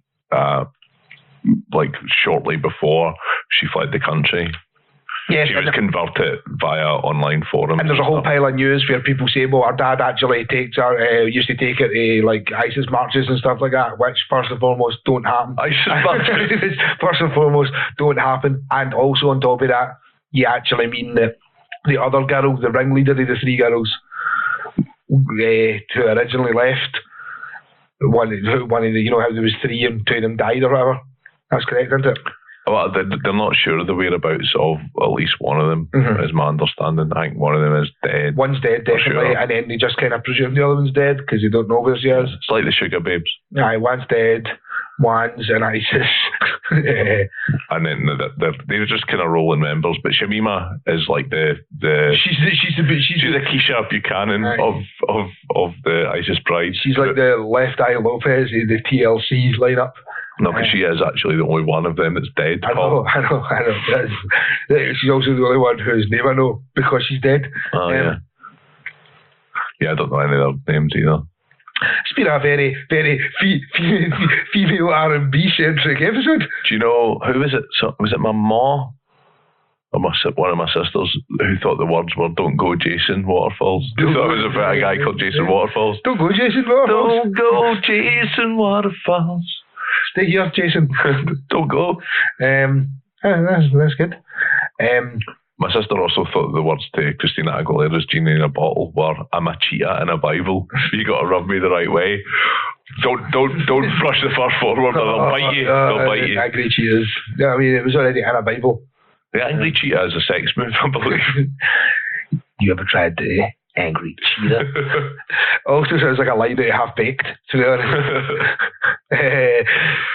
So anyway, what I was actually going to get to is bring her over here, take the kid off her, either put her into care with the family or put her in the state care, do loads of psych exams on her, see if you can get any information off her, keep her in jail. That's, as I understand it, for the most part, would be how they dealt with a male who had been a member of ISIS. Mm-hmm. Like, I know that in the totally fucking weird interview that we talked about in the other episode, like our husband, who's like a Dutch guy or some shit.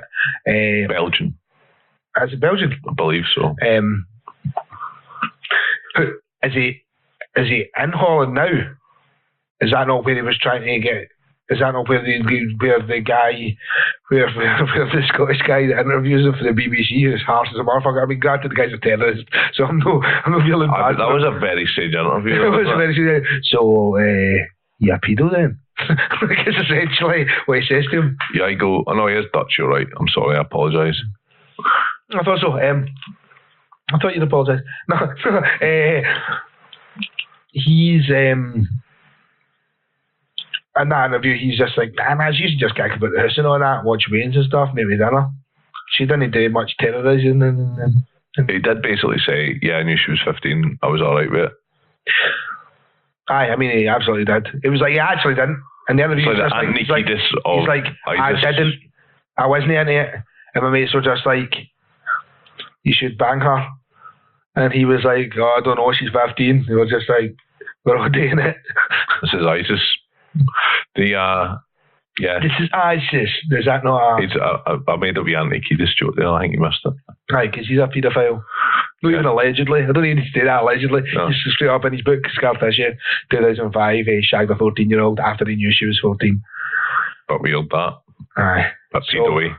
Just remember that the next time you're totally fucking loving listening to the Red Hot Chili Peppers. I do like the Red Hot Chili Peppers though. You did ruin them for me a bit yesterday when you told me that. He is the weak link though.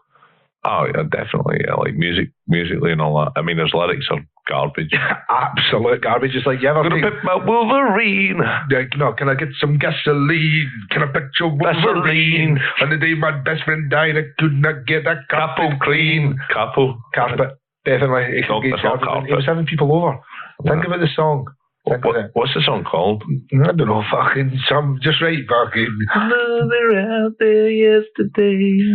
What did you want to say? Is that one in it? Yeah, that's the song. Can I get some Vaseline? I'll just Can I get some Vaseline? Can I pet your Wolverine? Can I eat a tangerine? And the day my best friend died. Could not get my carpet clean. Definitely carpet. Can make his carpet clean? Think about it. It makes perfect sense. Can I pet your Wolverine? Long answer, no. It's called This Is the Place. This is Copper clean. Could not get my copper clean. He had dirty copper. What does that mean? Oh no, he had Coke. He should have used Coca-Cola. Just left his copper in it. His words are pish. Can I get some Vaseline, step into a modern scene, take a chance of that which seems to be the making of a dream? All right, mate. Deep. Yeah. It's one of those ones, isn't it? It's like the sort of thing like a 15-year-old would write in order to try and sound deep, but it actually means nothing. Also, it's the sort of thing someone who absolutely ruined their brain with 30 years of heroin would write. Oh, yeah, that's true. He's like a big civvy pincushion with a shite melted brain.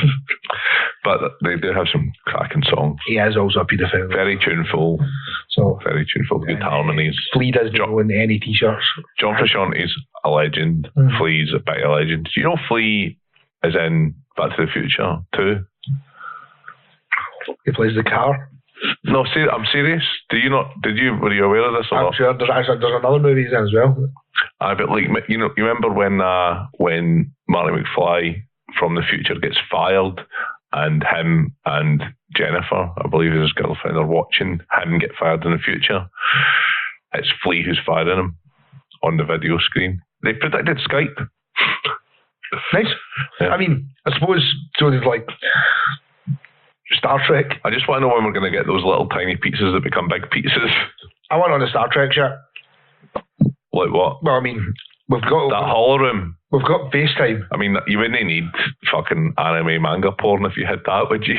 No, I mean, you've got FaceTime because essentially everybody just fucking FaceTimes each other.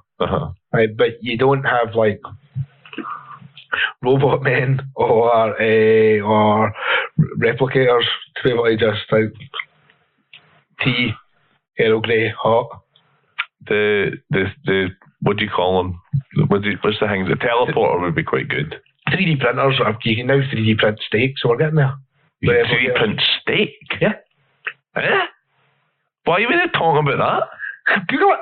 I know they made pigs come back to life. I've seen that. Pig brains that were dead or something. And people lost their shit because it's totally questionable, and it is totally questionable. They're 3D printed steak. What do you mean it's questionable? The pig brain thing. Well, because unfortunately, if you bring a brain back to life,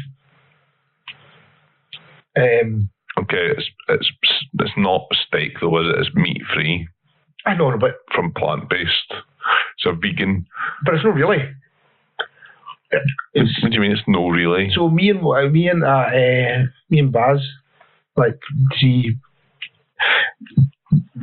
I don't want to say his full name on this show, however, but Baz. The bad vegan. Militant vegan. We had this conversation about this, which was, so the fact that you can do it scientifically on a bit of paper, that steak and a cow steak, like a real steak, are the same thing. I bet it's not cheap. Oh, no, man. No, but I mean, they're technically the same thing. It'd be cheaper to just buy a cow and hack it up. I don't know if you've discussed that with a vegan before. That's literally the bit of touchy of it. It's that specific fact. I'll be honest with you, I had a barbecue earlier that was entirely meat-based, and I was eating it going, fuck, this animal is delicious. I don't know how anybody could be vegetarian. Right, so all our vegan listeners just stopped listening. But what I was getting at is... I was thinking to myself, but imagine if it was like a dead human or something, and I thought, yeah, it's still tasty as fuck. No, I get that. People are just meant to taste like ham. Maybe we should start eating people because there's too many of them. No, you can't eat their brains though. You can't? How come? Because there's a disease, I'm going to call it Cujo, but that might be the name of the fucking Stephen King movie. But essentially you get the jitters. So see if you type in now. So now you've seen that 3D steak exists, right? I'm bringing Jenny around the wonderful world of how the internet ruins your brain, right? So go, if you type in... I'm going to type in don't eat human brain. No, just right. If you type in cannibal disease. Don't eat human brains. Kuru, it's called Kuru. Man, I knew it was something like that. It's a very rare, incurable, and invariably fatal neurodegenerative disorder. Because it rattles, like so you're like rattling all the time, like almost like Michael J. Fox.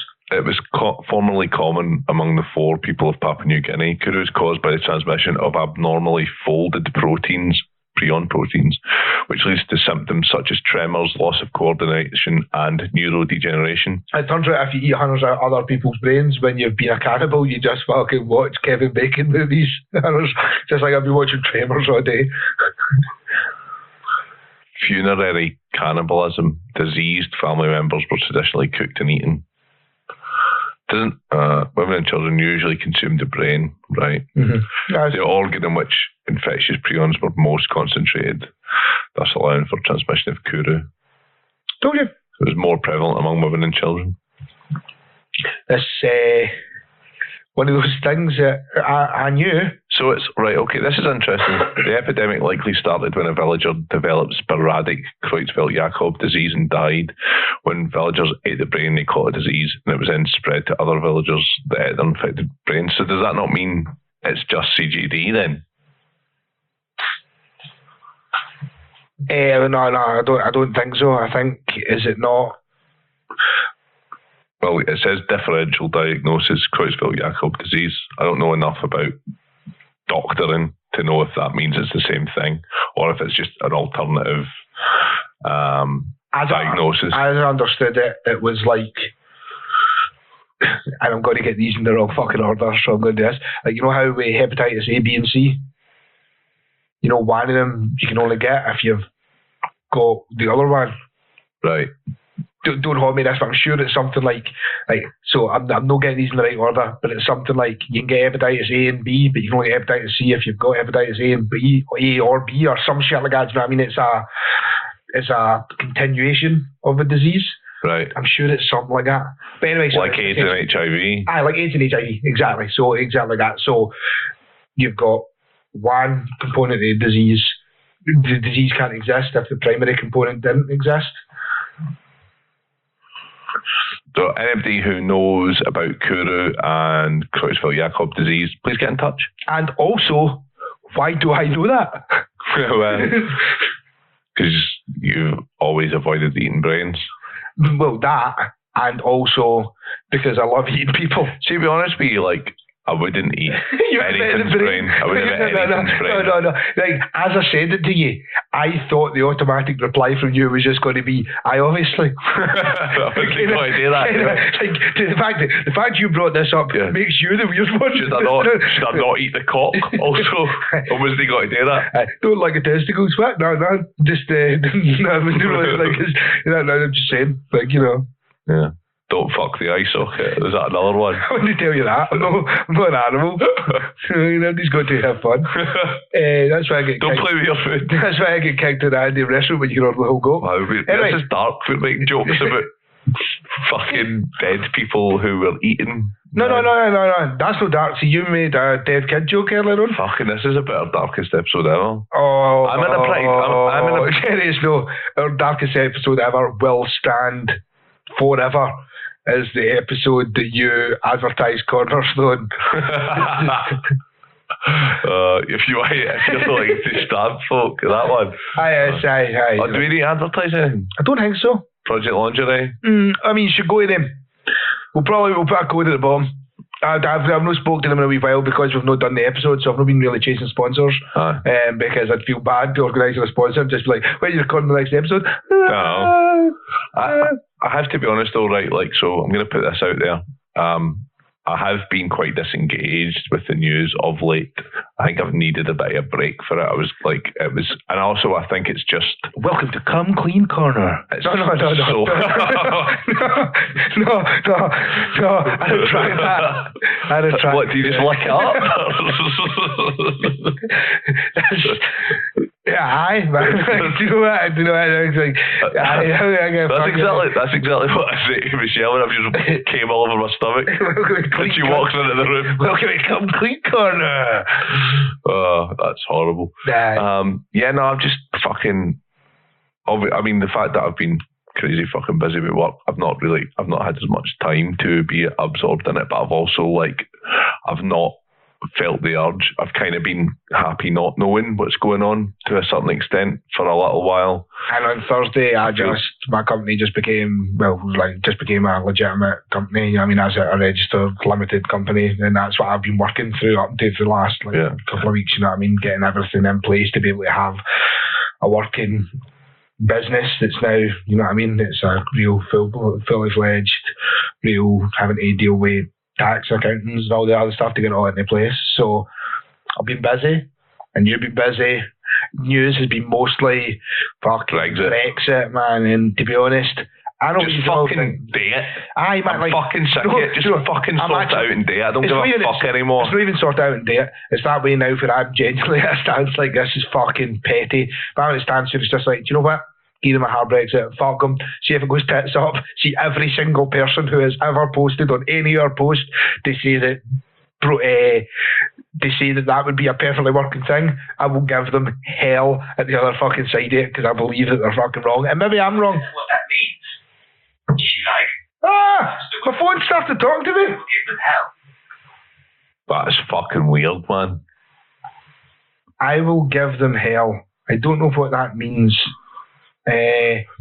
But why did it? What was it that you said that made it think that you were talking to it? Well, people, what you just witnessed there was. I mean, they'll know because they'll have heard the sentence, and also if they missed it, they will have also they'll just rewound it back, so they'll listen to this knowing exactly what it was that you said that. Yeah, but in case they're not sure what happened there, my phone isn't sitting next to us. No, it was in a bag. It's in a bag on the floor, like away, because inevitably if it's not... So that stuff like that didn't happen? The microphone's on the time. I keep a live dolphin on my... Actually, it was like a wanking noise a wee bit as well. Well, I mean, I wank live dolphins, so obviously. But, so that was away. I just tend to fuck them in the blowhole. So that was away, and it picked up when I says I will give them hell. It started recording. It went, I will give them hell. I don't know what that means. What do you want me to do? Give them hell. And you were saying that there's no fucking robots. I said robot men. That's like Hal. Naz, I can't let you do that, Paul. What's his name, Paul? No. Oh. Do you know why Hal's called Hal? It stood for something. It stood for... Nope. It stood for... It didn't. Horrible, automatic...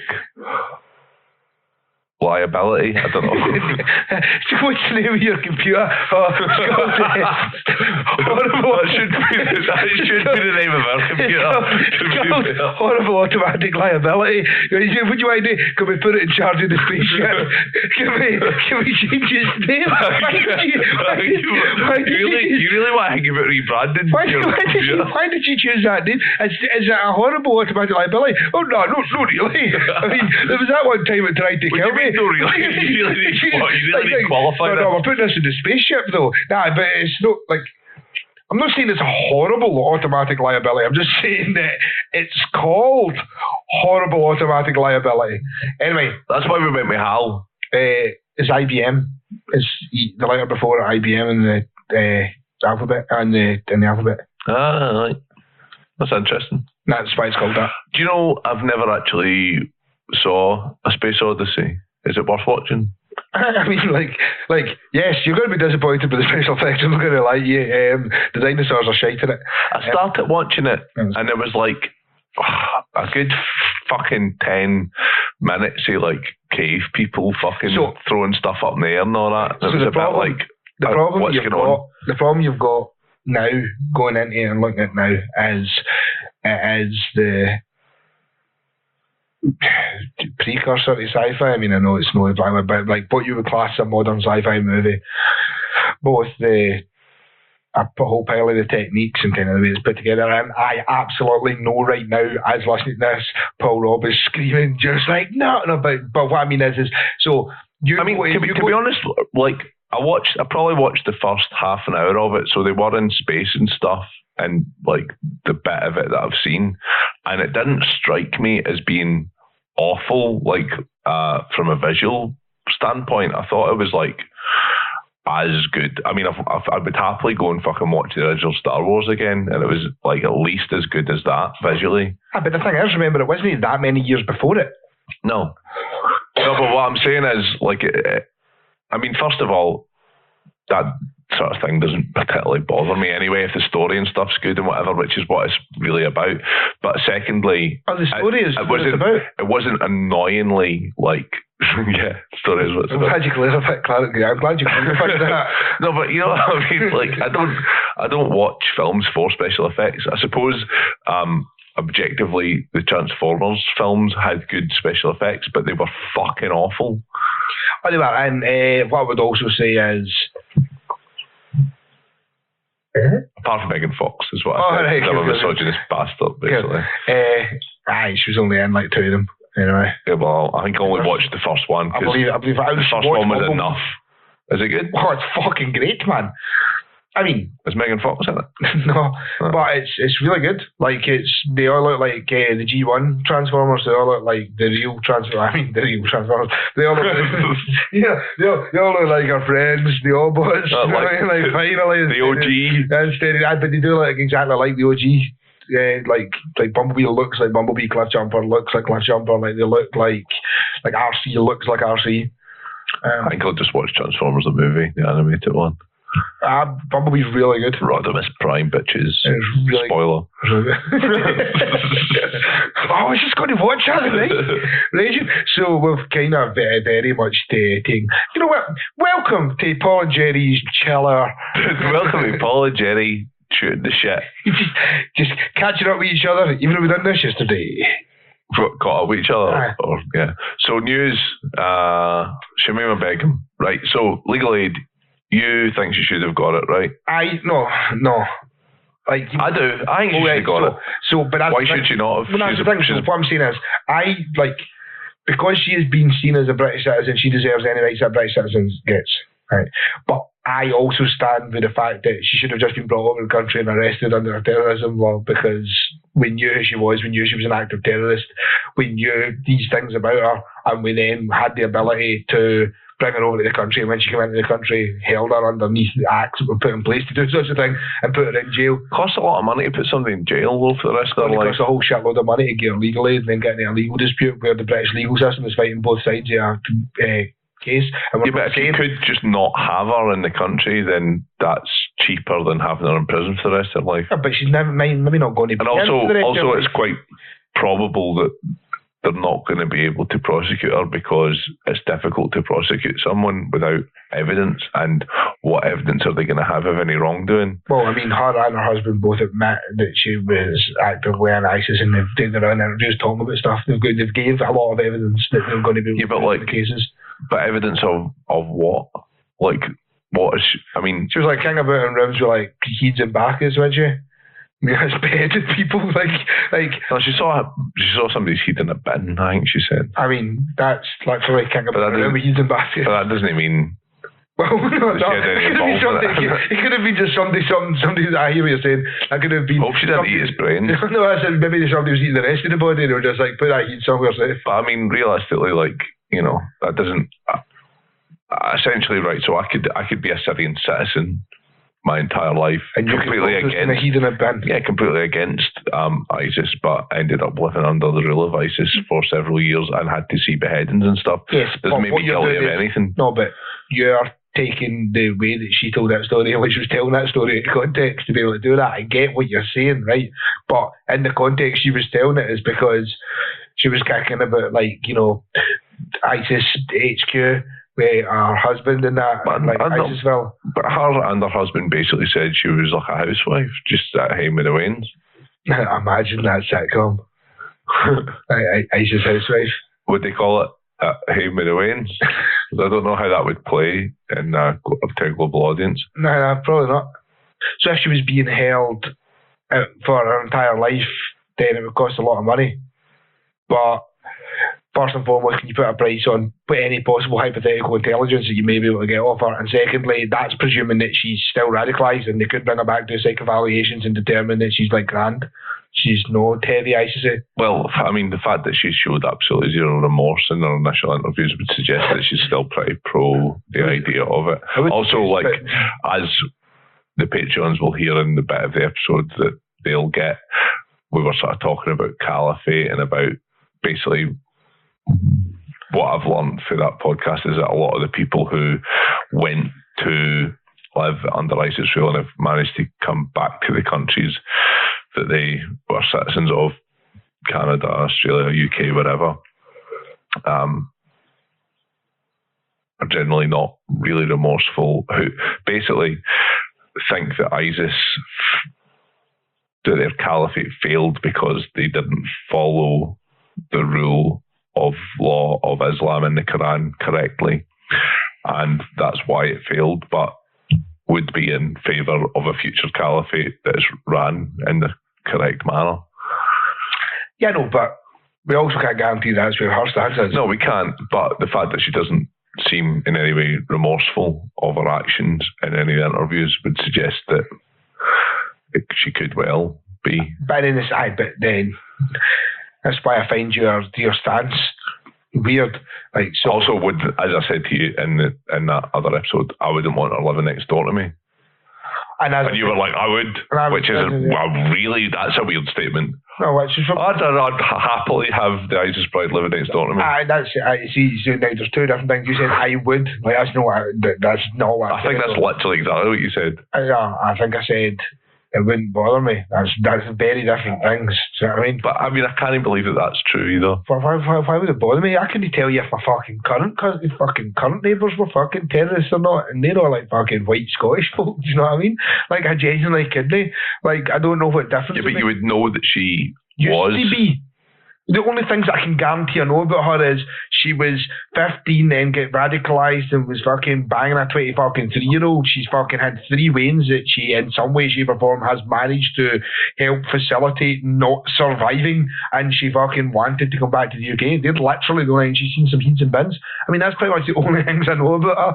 So, like, in the grand scheme of things, like, could you, I could go down the fucking arse end of Craig. You can find somebody that's managed to have fucking 3 Waynes dying that's probably seen a heat in a bin. Okay. Like, would you want them as your next door neighbour? Well, probably not. But also, they might be my next door neighbour.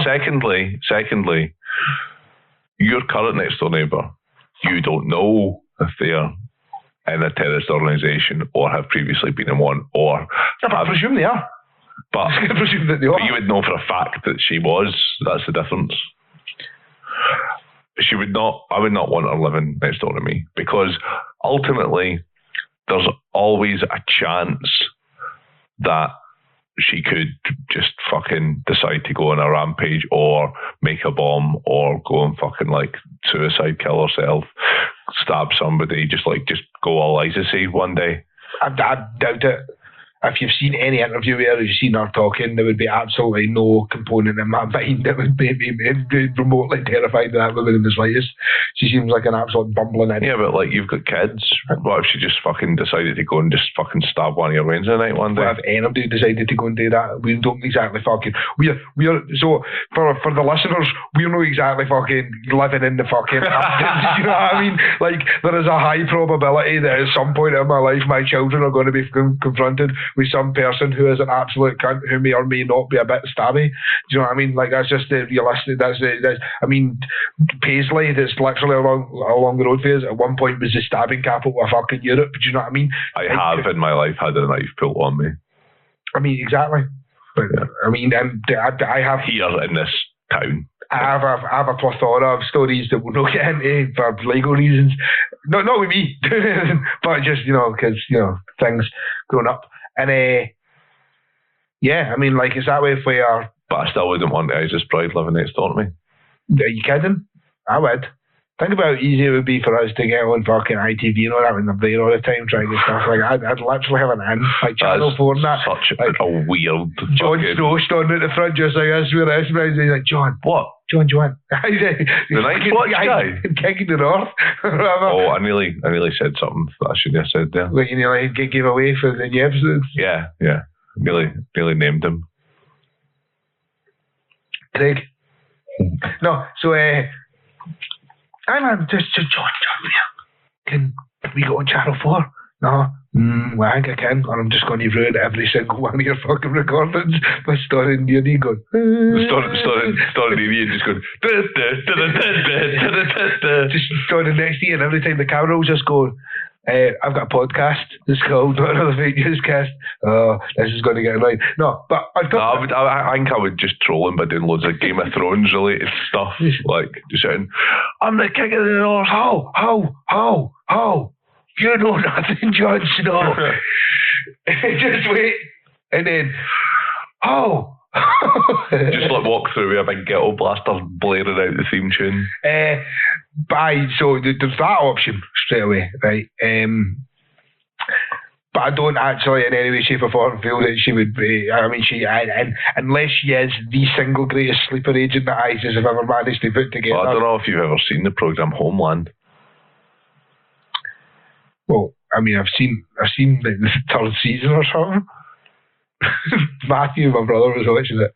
So you've just watched the third season? I think I gave up on the third season during the third season at some point, maybe. I think I watched the first two. Maybe I gave up in the second.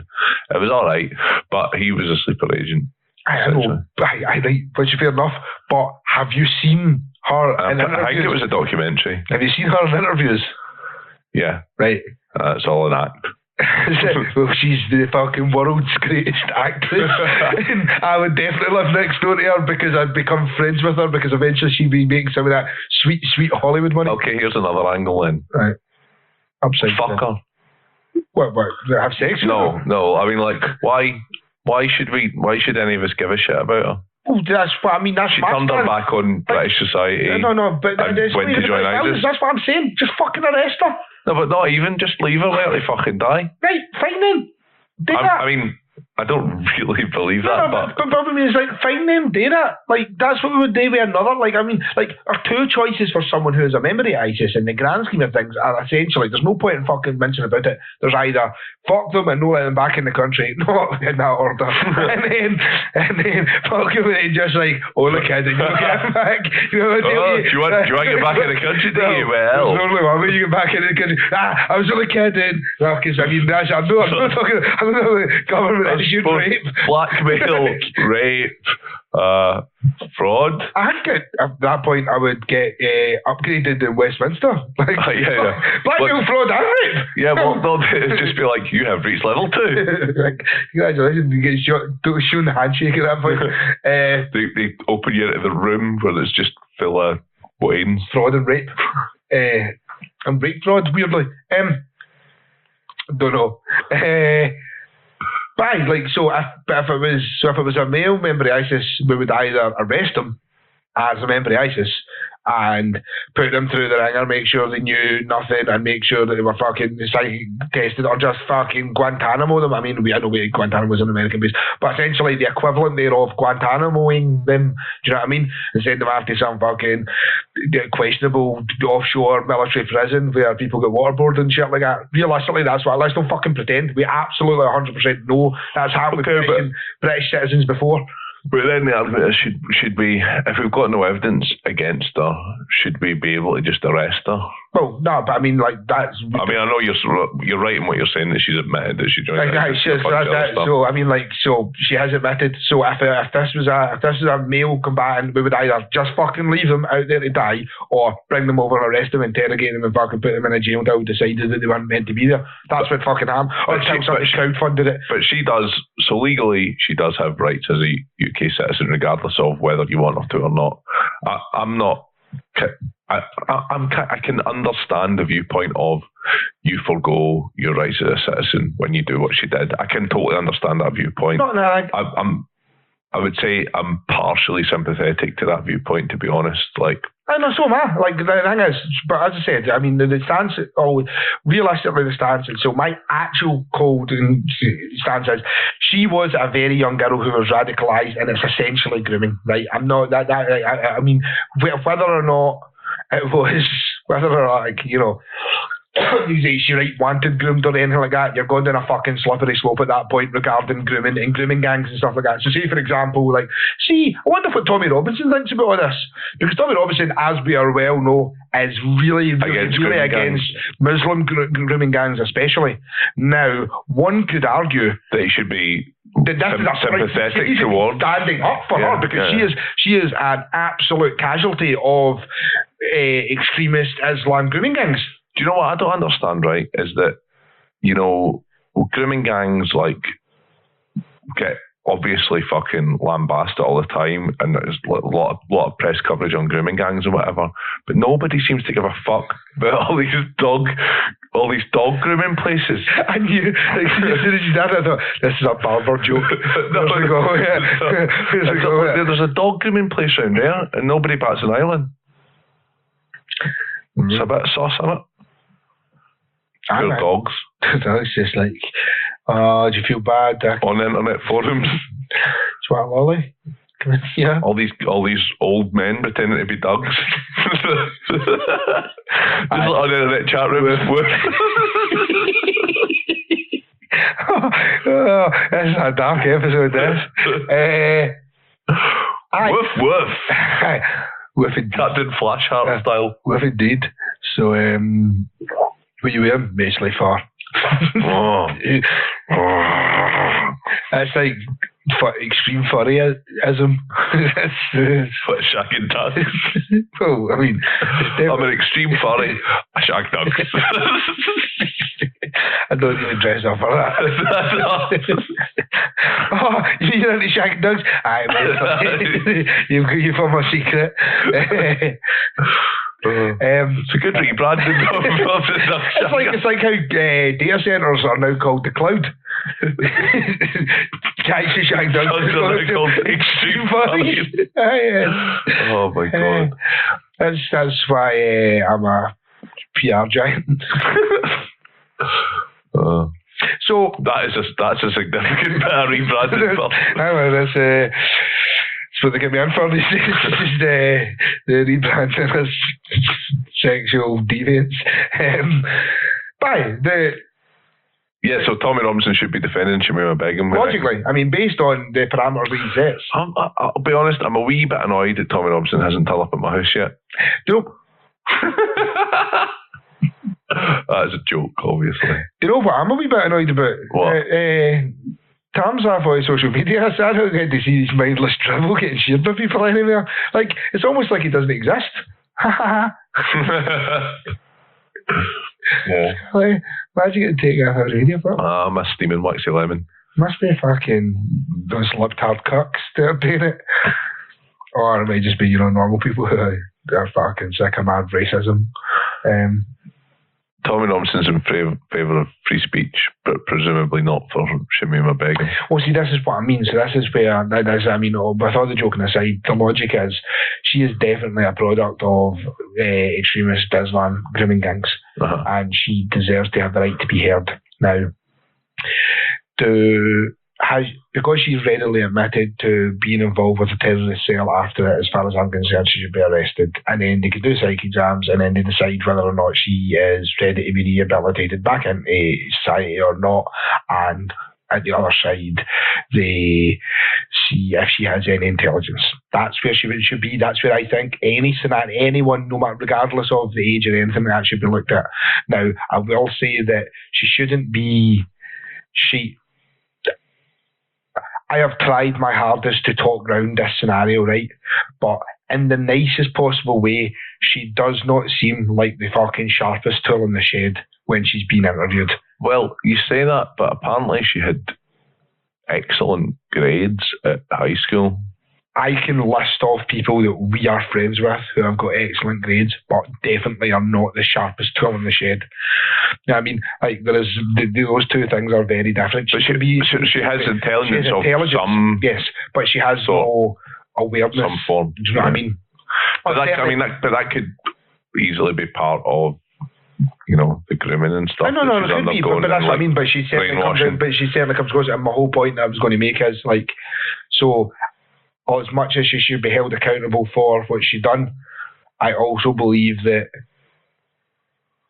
she probably was just having a relatively shitty life and managed to convince she could have a much better life. And by the way, see if anyone ever approaches you and says, you can have a much better life if you come over and join this terrorist cell in the desert. They're lying to you. They're lying to you. See, no matter how bad your current life is, I can almost fucking guarantee you that 9 out of 10, at least 9 out of 10, maybe even more than that, maybe 9.8 out of 10 times, it's going to get shittier for you. So, have you read about that border collie that happened to? No, they told it that it was going to go to the desert and join ISIS and have a better life and all that, and then there was just some weird guy who wanted to fuck it. Go to the back and shot it. Nice. Like old yellow. Anyway, so right, cold, logical, reasonable Jerry, head on. There's no doubt that Shamima Begum is deserving of the same rights as any other person in the UK. She deserves a day in court. She deserves a right to citizenship. She deserves to be able to go through the same legal proceedings as anybody else. Ultimately, I would hope that she can be prosecuted in some way and that she's held liable for her actions in some way. But there's no doubt that she should be able to pursue her cause through the courts in the same way that any other normal person would, and that part of that is that she deserves to have her legal costs paid for by the taxpayer. Unfortunately, that's the nature of having a sound and robust system that works for everybody, is that sometimes it means you have to pay for arseholes to be represented. So, interestingly, and this is a tenuous link between these two, but I think it's something that's maybe worth considering. See your boy in Northern Ireland who was fighting for a Republican cause, right? Your boy who shot the girl. Fucking. In his words, in his mindset. Yeah. He has also turned his back on British citizenship. Mm-hmm. I mean, he's not left the country, but I mean, essentially, that fundamentally, he is acting as a terrorist against the British Empire or the British Isles or the Brit. You know what I mean? Like, he may well have an Irish passport, though. He might not. I'm not saying we should strip him. I'm just wondering where people stand about him getting his court day and going to court and stuff like that, because it happened in Britain, that makes it okay. Well, he'll almost certainly receive legal aid. No, I know, but so why would she not? I mean, exactly. Because the differences are, I mean, where it has and stuff like that, but I mean, the differences aren't that a million miles apart. We're talking about an incredibly young person who turned their back on the UK, the country that they were born in, to fight for or to be involved in a terrorist cell who is against the basic fundamentals of the country in question, and as such is being prosecuted in some way, shape or form, and should or should not receive legal aid. I would imagine. I'm pretty sure the same people who think Shamima Begum shouldn't would also think that he shouldn't. You know. Well, I mean, I would actually imagine, even though you said almost certainly he'll get legal aid, I would imagine that almost certainly he will get a private funded lawyer. I don't think so, because it's not the IRA we're talking about here. It's the new IRA, which is almost definitely just a bunch of fucking daft wee hoods. Oh no, I know that they active, but anyone who believes who will not have the money. But we don't know what level of support or if anyone is antagonising that situation. Who's people to poke bear? I can't see it, man. I mean, you might be right, but I think that would be very, very revealing if he did, if he all of a sudden did have funding for a top lawyer. It could be a member of the British Secret Service that are shooting at people or fucking instigating a scenario to cause fucking upheaval in Northern Ireland to create civil unrest. That's proper conspiracy. I'm just saying. I'm not saying I actually believe that. You know what I mean? I'm just saying. There's 100%. There's lots of evidence that British intelligence were heavily involved in murders on both sides of the Sectarian divide in Northern Ireland during the Troubles, heavily involved. And there's lots of great books on that subject. There's lots of historical documents and stuff that you can look at online. If you do any level of investigation online, you will see lots of evidence of the British intelligence involvement, the British intelligence services involvement in the Troubles in Northern Ireland in various ways, in lots of ways which do not cast the British government and the intelligence services in a extremely positive light at all. So that's probably something that we could do an episode on in the future. Yeah, I mean, well, we should, but can't imagine it. It'll be a tough episode. But I don't think that's remotely what's happened here. No, I mean, I'm not saying that it is, but I can guarantee you there's people out there that say it is. Of course, you'll always get people who, like, everything is a false flag to somebody, you know. So I think that's covered that shit. I mean, that's all we can really say about those subjects. Should we talk about Notre Dame? Oh yeah, which is that's the correct French pronunciation of that. Yeah. I love when you hear the sirens come through and it's like le nord, like there's a wee chant like the French sirens. Oh yeah. They're so they have a musical lilt to them. Yeah, they're not all functional like ours. Does this? Do you know how many more lines do we say in this joke before we end up having to pay royalties to Bill Bale? You know the way that the sirens, like, so a British siren is like Nina Nina Nina Nina Nina Nina as it goes away. If you do this whole Bill Bailey bit, I will throw this fucking. No, that's not. I was going to say, do you know why that is? What the change in pitch? What causes it? Sound travelling away for you. Aye, but like, yeah, obviously. So it's like tight. It's tighter together as it's approaching it. But that's the Doppler effect. That's how they were able to figure out that the universe was expanding and exactly what sort of direction what direction everything was moving in, because they knew the makeup of certain stars, or like they knew what gases made up a lot of the stars and planets and stuff like that in the solar system. But when they were looking at them through a spectrometer, what they expected to see was like shifted in wavelength or whatever, stretched. Yeah, depending on what way they were looking. So they were able to like do incredibly intelligent calculations from that and work out that things were moving away from them, but they were moving away, you know, maybe faster or further over here, and so that was how they were able to prove that the universe was expanding and at what speed things were moving at. Interesting. That's why I brought up sirens. In case you're not aware, Notre Dame got burned down. Oh yeah, that happened. I think it burned down there. I did make it sound like some guy torched it for insurance. I'm relatively confident that's not what happened, but I can't guarantee it. They've got a hunch who did it. Terrible. So the Roman Catholic Church don't own Notre Dame. Yeah, I was kind of surprised to hear that, because I was surprised first of all to learn that they had been trying to raise like about 300 million or something like that. Or maybe it was 100 million. But they've done a rebellion quid now, I think. I mean, previous to it burning, like last year or whatever, there was like all this, they were trying to crowdfund basically to get the restorations done. And I was thinking, well, surely old Benedict is it Benedict who's the one at the minute? Oh, Pope Frankie. Oh, it's Frankie, big Frankie boy. Benedict was the one who absolutely looked like the Emperor in Star Wars. Benedict was the one whose real name was Joseph Ratzinger, and he gave up the papacy to go back to his first love, zinging rats.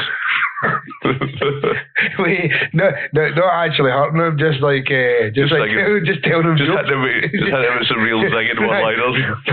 real fucking sharp, snide comments.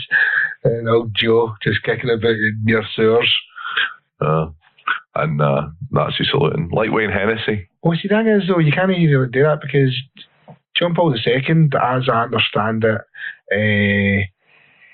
was a goalkeeper for Real Madrid. Aye, but he also, I believe, I'll Google this. The original holy goalie. I'll check this.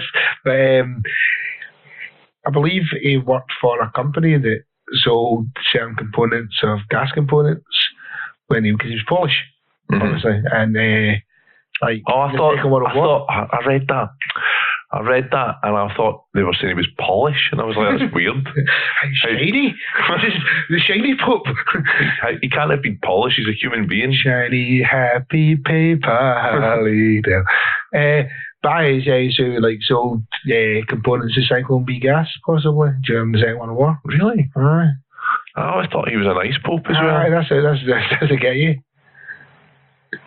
Just like JP2 shifting gas to that, see what happens. But so anyway, sorry, I'm just now watching Jerry type. But I'm listening. So anyway, so I believe that's what he used to do. But before we go with that, so the Catholic Church rents it. The French government.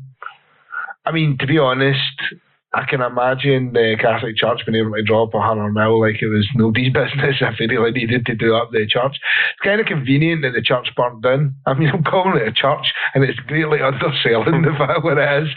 But it's kind of convenient that a church burnt down when you were trying to raise money to do it up. But they've got like £1 billion. It says here about Pope John, I think you're doing a bit of disservice potentially, because it says here that in the first year of the war, Carroll worked as a messenger for a restaurant. This light work enabled him to continue his education and theatrical career. He also intensified the study of French. From the autumn of 1940, Carroll worked for almost 4 years as a manual labourer in the limestone quarry and was well paid. His father died in 1941 of a heart attack. In 1942, he entered the underground seminary run by Cardinal something, the Archbishop of Krakow. Benai, Barith, and other authorities have testified that he helped Jews find refuge from the Nazis. I'm not saying that it was I didn't mean that it was actively trying to kill Jews. Do you know what I mean? I'm sure one of them. There's actual specific stories about different Jewish people that he helped and stuff here. So so Notre Dame burnt down. They were in the middle of refurbishing it. There's been reports that there might have been large amounts of ammonia stored there, which they were using, I guess, to do stripping of old woodwork and shit like that, because it was largely wooden, I believe, Notre Dame Cathedral, and that would have exacerbated any fire. The roof was wooden. Yeah. And ammonia would be an accelerant to any fucking fire and stuff there as well. So I don't know if that's 100% right, but that's what I read. So that might have had an impact on it. Obviously, the whole thing's fucking burnt really badly now. It is a great shame. I was quite sad to hear about it, but for the same token, I'm also kind of, it's a little bit sickening to see just how easily money has been gifted towards the refurbishment by incredibly rich individuals in France towards a building, a historical building, and that money unfortunately never seems to be available for some of the the very real significant problems in our society. Well, I mean, like, let's take France, for example. We've had something we've discussed before is, the whole Yellow Jacket incidents and clashing about, money and equality and stuff like that. It's real tough to be on the side of how people are getting paid fairly and stuff like that when over the course of a couple of days some Americans and some French can pull together and smash out £1 billion when you've got very, very, very, very underpaid Americans and very, very, very, very underpaid French all kicking about over the country. That £1 billion could help massively to put a serious dent in child poverty. Yeah, an exponential amount of these people getting them on their feet. They help actually start up companies like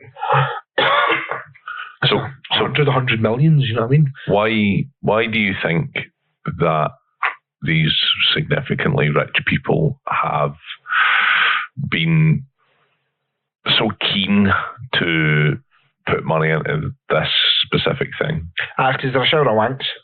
No, but I don't know, like,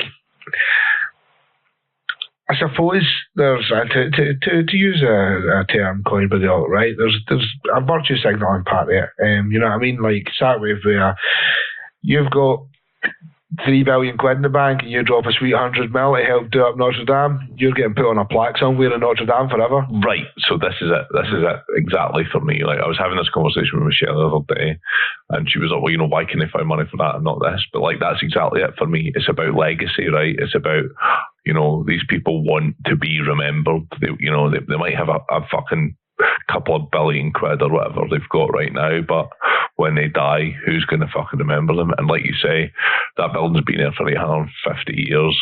There's a good chance after it's refurbished it'll be there for 850 more, or even more than that. And the opportunity to make yourself immortal, to memorialise yourself. It's about the closest thing, realistically. The reconditioning, shall we say, the rebuilding of Notre Dame Cathedral is probably about as close to a fucking pyramid. You know what I mean? Yeah. Like, you know what I mean? As in, so your name getting written on the wall in hieroglyphics or emojis or whatever the fuck they're going to use. You know what I mean? It's probably about as close as you have to be. We don't know who this Stevie Rothschild was, but he was quite clearly an important king because his name's on the wall of this old building. I'm trying to figure out how you write my name in emojis now. Is there a cunt emoji? There's plenty of cunts that use emojis. Yeah, there are. All of them. So I mean, like, surely there's that. I mean, there's that aspect to it, which actually makes me think how many of the pyramids were just redone up after a structure fire and they just got their name put in the wall. See, it's not Ramesses II. Ramesses II just dropped him some cash. Oh, how many wooden pyramids have just deteriorated? And then they just put them up in brick. But so they're talking about replacing the roof with glass, big old glass roof, big crystal spire.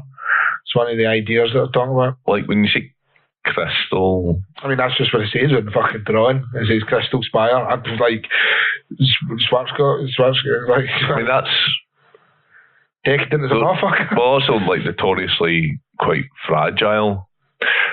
For example, maybe I misread it. Maybe it's a crystal spire.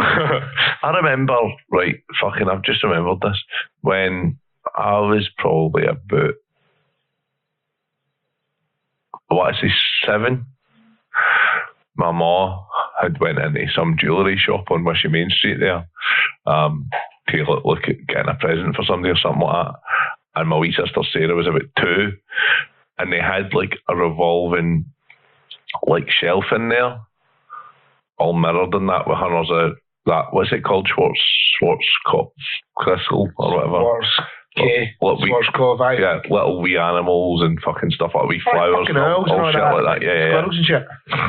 And she just went whoosh, like fucking just whisked the whole fucking thing round, and everything just went and my mom was obviously mortified and was like, "Oh my god, I'm so sorry," whatever. And they were like, "Oh, it's okay. I'll need to take your details and whatever." And I think my mum was obviously shiting herself because we didn't fucking have that much money anyway, and she went mental at me and my sister.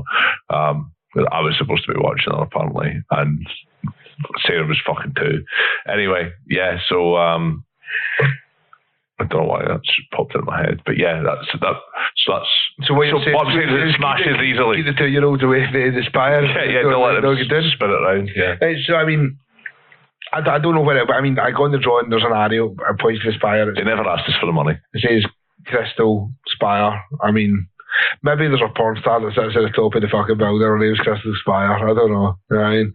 If there's no a porn star called Crystal Spire, there should be. You can take that. Should bet you a voyeur. Oh, really? Because she's a Crystal Spire. That's how she spells it. Yeah. Nice. But anyway, so they're going to turn the roof into glass. It's going to make it nice and airy. It's going to feel like a lot more space. It means they could probably use some darker colours. Also, like, it's going to be covered in bird shit. Yeah, it's going to be opaque as fuck. And then there's going to be lots of times where you can do things like this. I'm going to throw stones in here. Because, glasses and that. It's going to make the Hunchback of Notre Dame look incredibly dated. It's also going to be fucking roasting in the summer. Don't they have good AC? I wonder, will one of the billionaires have the AC named after, or the HVAC system named after him? No, but I bet he fucking owns it, an HVAC company. Just how she put in glass here, and I was like, "Oh, you need an air conditioner, no guy." I'll give you 100 million to rebuild this.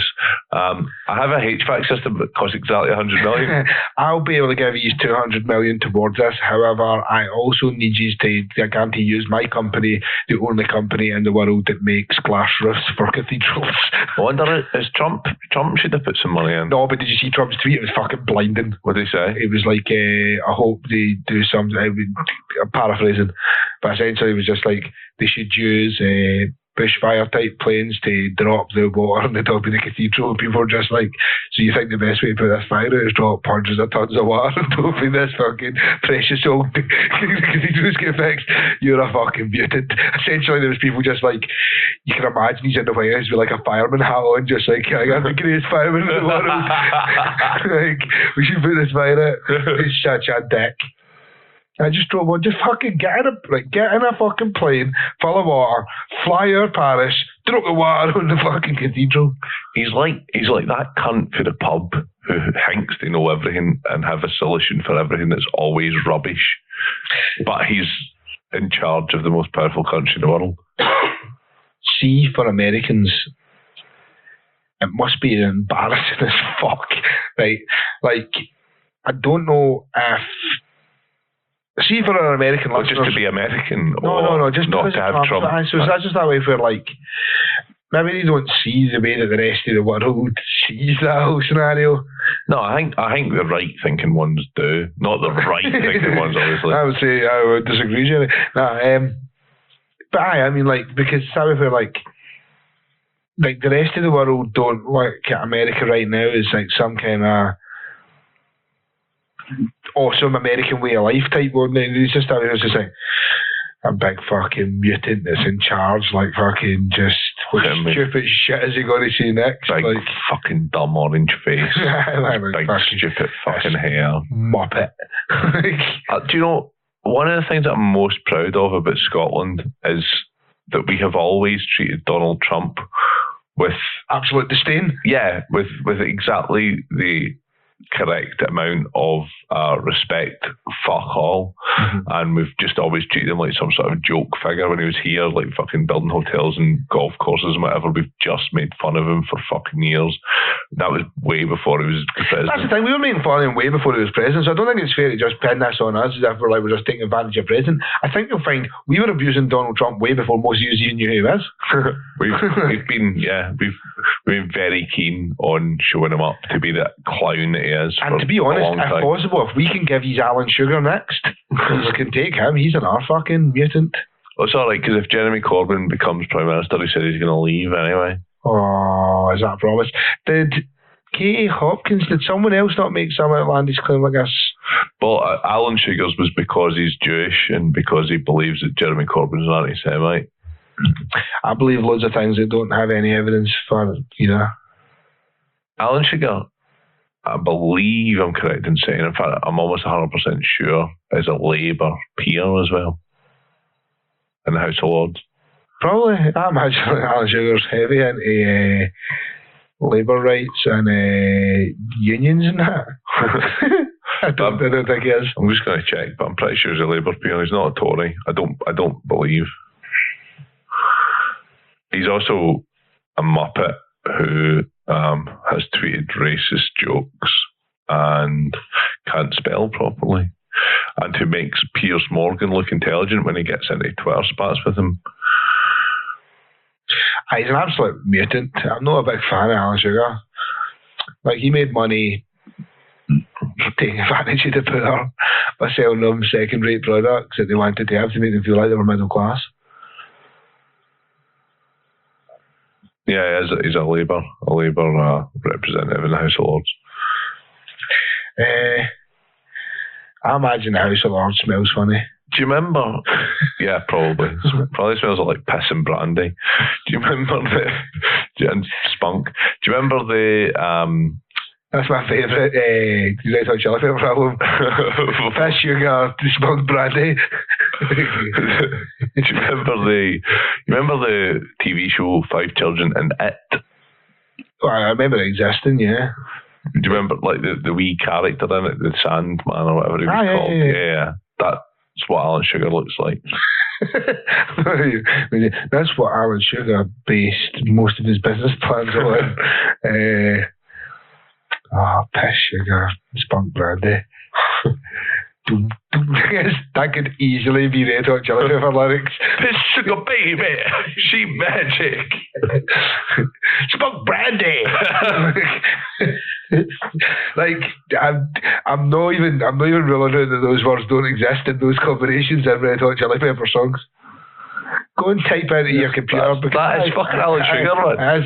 Go and do us a massive favour. Go and ruin your Google searches by typing in Red Hot Chili Pepper spunk brandy. Or even just spunk brandy. Sugar baby, spunk brandy, spunk brandy. So I'm actually. You want me to type in Red Hot Chili Pepper? No, please don't, because anything that comes to it is going to upset me. I'll probably need my credit card. You know that way where I can't fully guarantee how great this episode's been this week, month, year. Yeah. So I'd say fairly middling. Fair to the Midlands. It's had good points. It's had bit. had some lows. I'd say it's like in terms of professionalism, I'd say it's fairly low. It's fairly low standard of professionalism in this podcast. I mean, always, or just this one? This one in particular, I would say. I mean, we were having espresso martinis before we started. Yeah, I needed that to wake me up.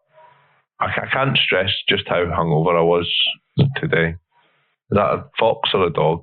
Fox or dog? Maybe a scorpion. Maybe a scorpion or a fox. Shagging it. Scorpion shagging it. Or maybe it's one of the extreme furries. Aye, extreme furry guy shags foxes. So, okay. A couple of things I want to speak about. Fucking hell, this is good. Deep. Wayne Hennessy, the professional footballer, Wales international. I thought we had a new drink for under 16s. Wayne Hennessy. That's amazing. It's just like, so Hennessy's brought a new version. It's actually alcohol. Actimel have brought it out. It's a low alcohol version. It's called Wayne Hennessy. It's Hennessy for Wayne's. We also have Bairn Cognac. Who also plays as a Welsh international. No, he's obviously a Frenchman. Anyway. Bairn Cognac. That's what you say. Wayne Hennessy plays for Wales as an international goalkeeper, I believe, and he also plays for Crystal Palace. Back, I believe it was around Christmas party period type time that he was initially pictured, given what appears to be a Nazi salute. No. I think we can go... But like a joke Nazi salute. I think we can go for... So with the hand moustache... the whole hand moustache, but I think we can go for full libel regarding... totally disregarding what the SFA have found. Not the SFA. No, the FA have found. The FA. Right, totally disregarding what they I have no doubt whatsoever that the SFA would have found him not guilty, because the SFA are probably the most inept organisation that has ever existed. The FA have managed to find a man who was doing a Nazi salute, essentially too stupid to know that he was doing a Nazi salute. That's the actual official finding.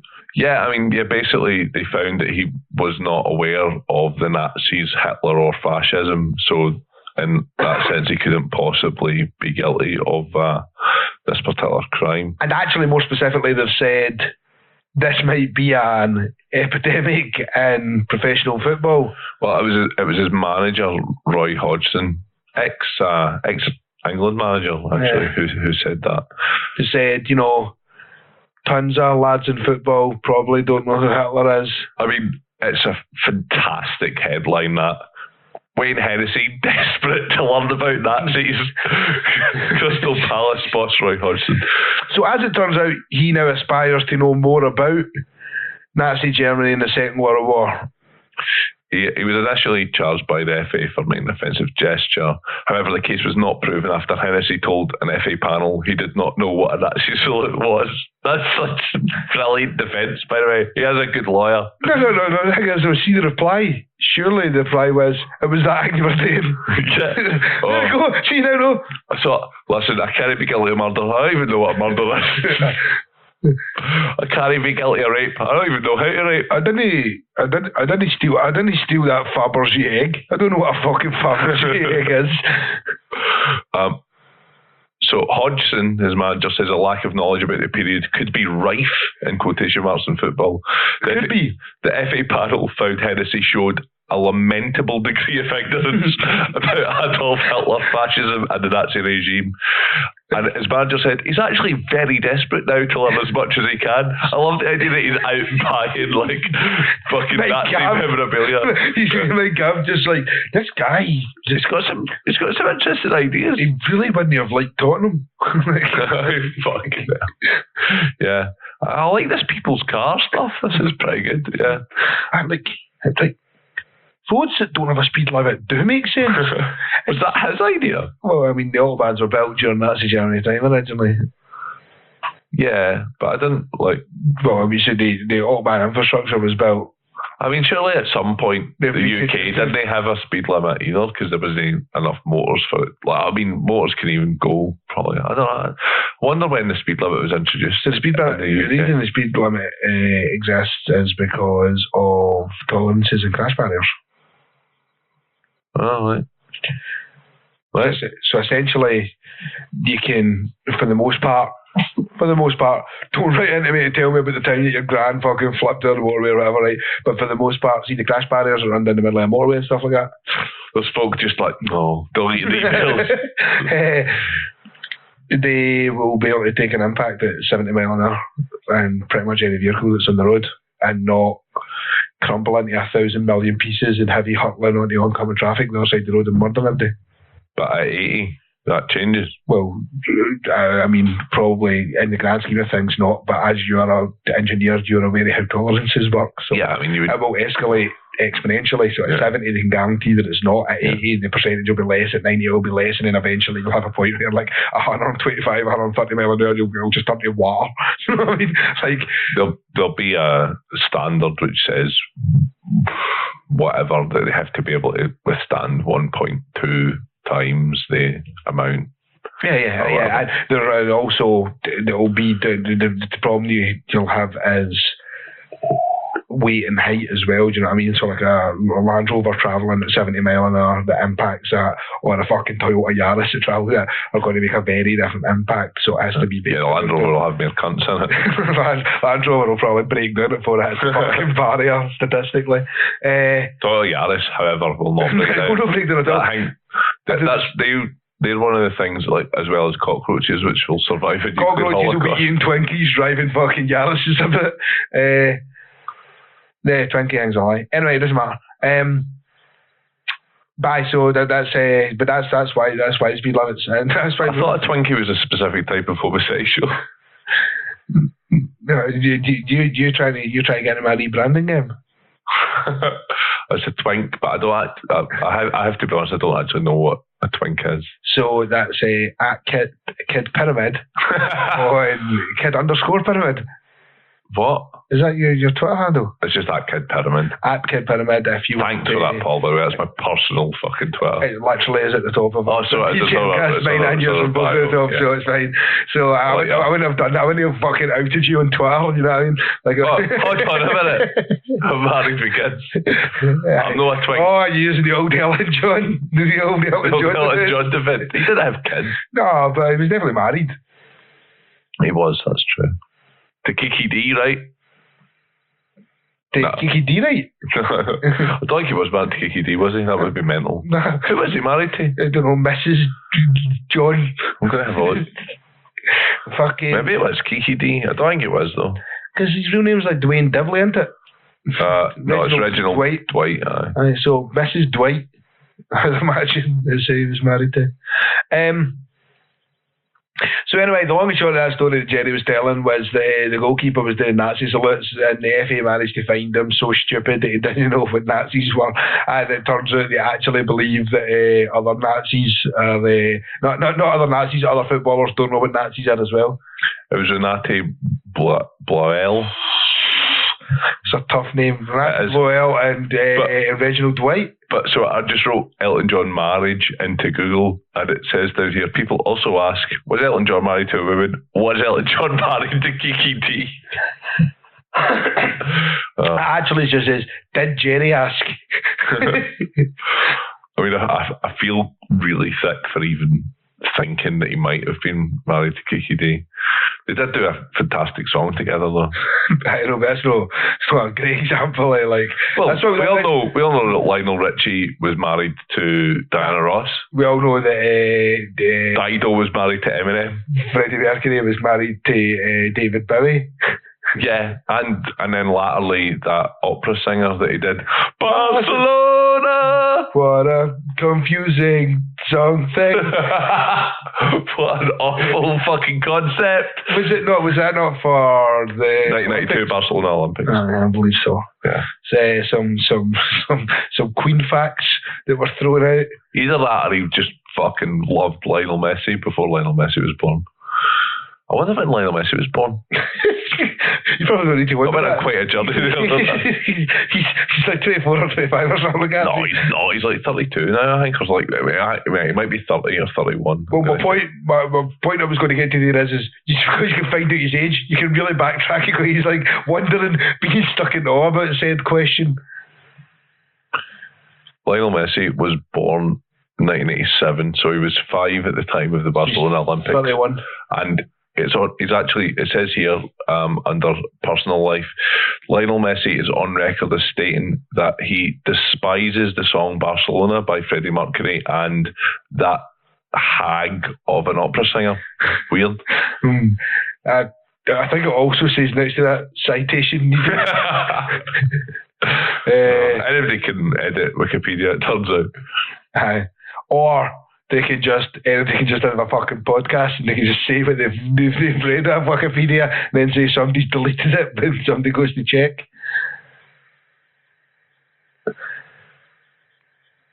What are you searching for? Well, it came up saying Lionel Messi's wife when I did that, so I was like, well, I wonder who Lionel Messi's wife is. I didn't even know that he was married.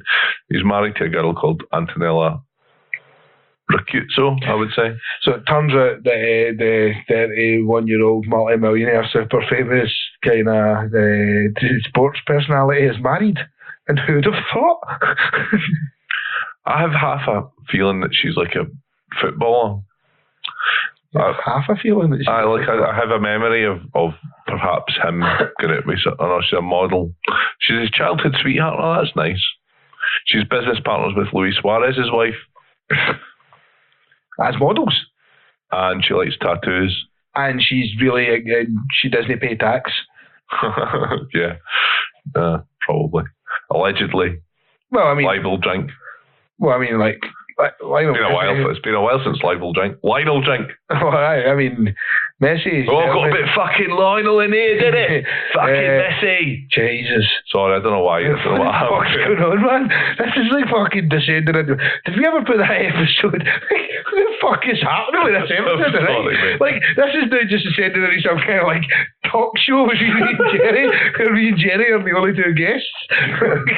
Did we ever put in the episode that you do the impersonation of the police guy who's doing the racist posters for London? Yeah, we did do that. I think that might have been the last roundup that we put out. Was that the last episode we put out?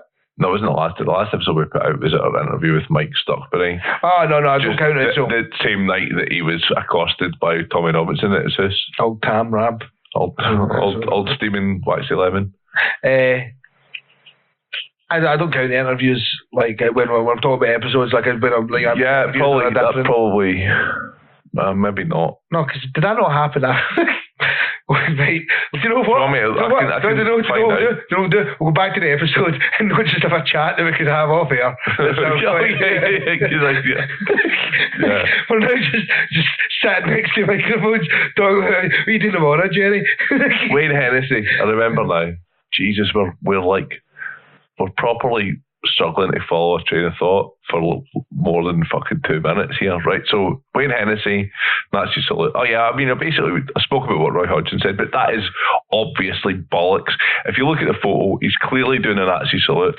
It's like a comedy Nazi salute, right? It's not like you can quite clearly see that he's not like, I believe in this, I'm fucking doing a Nazi salute here because I'm a fascist. He's doing a comedy, like John Cleese in Fawlty Towers style Nazi salute. Interestingly.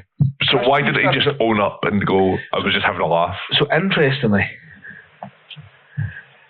see if now John Cleese done that scene. Well, Fawlty Towers was literally this week voted the best ever British sitcom, right? And it features that quite. There's only 12 episodes. That's pretty prominent. It's like I'd argue it's one of the best scenes ever in British comedy, potentially. It's funny. I mean, it does. Also, definitely across those 12 episodes, the character, and granted it's a character, but the character that John Cleese plays is quite offensive to Emmanuel, who doesn't know English very well. Yeah. To the point where if I was to even show up at a TV executive with an idea for a show where I was just like, in the first episode, I'm going to crash my money into a tree, right? And then from there, we're going to escalate to the point where if I abuse a Spaniard man until I'm doing a Nazi salute, walking back and forward to a German who's eating his dinner, they'd just be like, but I'll never enter this office ever again. I believe the same episode that he does the Nazi stuff, he is concussed by perhaps a moose head falling off a wall. Yeah, because the man who's around the head when does the... When he's in hospital, he's treated by an African doctor who's like very black, and there's a bit of to and fro in the chat between him and him, where it might be perceived as being slightly racist as well. There's also a scene with the Major in one of the episodes where I'm pretty sure, uses the N-word. Probably. I mean, there's also weird... I would say that Basil Fawlty is not supposed to be a likeable character. No, I know. But I mean, there's also stuff like he absolutely, definitely hits one of his employees regularly all the time, and abuses him for his lack of ability to talk English, and sexually harasses the woman who's not his wife, or like, you know what I mean, or like Polly, who was his wife in real life. But there is lots of wee bits. Who also he wrote that with. I know, but what I mean is so I'm very aware that it's a product at its time, but trying to put together that same series now would be almost impossible to do because it ticks pretty much. I would not be shocked if there isn't some dig about a flamboyant guy being homosexual in it as well. I just can't think of it right now off the top of my head. But surely there's a joke about it because he managed to joke about all the other things that we now accept in society. You shouldn't be joking about. Yeah. But so, Nazi salute, back to Nazi salute for Wayne Hennessy, right? I would say I would be more embarrassed to have the people of the UK believe that I was so stupid that I did not know who Adolf Hitler was, what the Nazis were, and what fascism was. I would be more embarrassed by that than by saying, I just did it for a laugh because I thought it was funny at the time and I had a drink in me. You know, is it, I mean, he's like that. Is it really, there's nothing, I don't look at it and think, well, he clearly hates Jews. Did you? Well, no. That was did you, by the way. You didn't say, did you say dead Jew? Fuck off, Paul. Fucking no, I did not. No, I don't. It's just because you said dead Jew. It was so close, it was just after the fact what you said. No, but I don't want folk thinking that that's the joke that I just made. No, I did not make that joke. They'll hear it. Like, it's not, like, you know. Yeah. But, no, I didn't. But also, like, I also know that in public as an adult, I mean, especially if you're a professional footballer. like, what the fuck you doing? You absolute mutant. I mean, like, he's definitely stupid in some way. It's just that I'm not sure exactly what way he's stupid. If he is so stupid as to know absolutely nothing, like to be unaware of the existence of Nazis, that's terrifying. But it is terrifying. But I think that, to me, I kind of think it's almost impossible. And well, see, I think it's impossible, but it's also, for me, I'd say it's more acceptable. Like, see, in the fact that the idea that he knows about Nazis, and he also hasn't just found out he's a fucking professional football player who people are going to take pictures of. Like, there is never a time in your life where you're thinking, oh, I'm out in public, now is the funny time to do the Nazi salute. Do you know what I mean? But I don't think, from the picture, it doesn't look like he's. It looks like they're probably in a wee private room or something like that, you know what I mean? In a restaurant. Yeah, a professional football player. Oh, I know. They're playing for a Premier League team. And you represent your fucking country. Yeah. And the international. So, although it is Wales. So you don't fucking Nazi salute. Only kid and goat boy. Steve. So you don't Nazi salute. Yeah, don't Nazi salute. It's a good rule for life. You know, like, there's other things to do as well. But I would say if you are going to Nazi salute, do the comedy finger moustache, definitely. No. What I'm saying is like definitely, if you are going to Nazi, no, I don't. There's no disclaimer there, Paul. There's no qualifying that. If you're ever going to do a Nazi salute, definitely do the finger moustache. Right, so what am I wrong? No.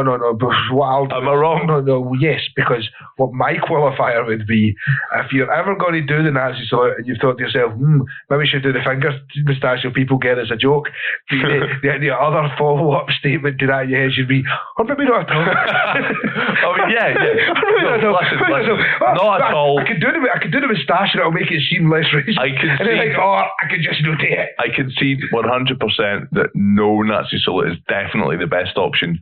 However, it's a man holding a gun. If you're definitely going to do a Nazi salute, do the pretend moustache. Yeah. It really takes the edge off the Nazi salute, the old finger moustache, in my opinion. Try not to be a fat, bald, fucking racist either. It usually helps. Yeah, that's true. Yeah. And at no point associate yourself in any way, shape or form with a fucking poppy or the British military if you're going to fucking do it, you hypocritical prick. I'd like to be on record saying that. Just saying. Just be a fucking asshole. Anyway, so there was him. I only found out that George Weah's in charge of an African country today. That was interesting. I've known that for a while. I've known that he's been like heavily involved in politics in Liberia, but yeah, when you kind of showed me it and you were like, George Weah, I was like, yeah, that's actual George Weah. And you're like, no, it's not. I was like, no, it is. Like, He's a president of just to put it in perspective, although the guy in question in the picture was black and George Weah is black, the guy in the picture is like fucking 50 something, and George Weah in my head is like a 24-year-old boy playing for AC Milan 20 years ago. Do you remember that goal George Weah scored? Like, the reason I say that goal George Weah scored is because if you had seen it, you would know exactly what I was talking about. He scored a goal for Milan. I can't remember who against. I could find out, but it doesn't really matter that much for the purposes of this story. He picks the ball. Basically, the team that Milan are playing have a corner, and he picks up the ball in his own box and runs the entire length of the pitch, beats about fucking 6 players and scores a fucking absolute peach. So you wanted a president? Yeah. By the way, man. Yeah. Would you rather have fucking Donald Trump? Take note, America. That in the event you are playing soccer, we'll make life easy for you. Liberia and fucking leave your president stunning. Liberia also, I mean, I think it has political problems the same as any African country, but my understanding of Liberia's history is that it's been a free country, free of any colonial rule for quite a long time. I believe the capital is called Freetown because of that. And also, as I was telling you earlier, Monrovia, I'm just going to double check that that's correct, but I believe Monrovia is in Liberia, and that is a place where a large number of seagoing vessels are registered and pay tax because they have an extremely low rate of tax. So they'll never, it's actually the capital city, so it's not Freetown. Monrovia is the capital city of the West African country of Liberia. But so a lot of seagoing vessels you will see will have Monrovia written somewhere on their hull. It's because that's where they're registered, and it's because they have basically the lowest rate of tax in the world. Boat tax? Boat tax, shipping tax. I don't know exactly what it's called, but you have to register your boat somewhere, and where that boat is registered, you have to pay tax. So loads of vessels all around the world who have never been to Monrovia, and probably in all likelihood will never go to Monrovia, are registered and pay tax there. Just as a reference, there was a story in the news about George Weah not being able to be in the palace or some shit like that because there was snakes or some shit, and that's why this came up. Me and Jerry don't just from day to day choose a West African country and then discuss the incident. I never believe who's the president here.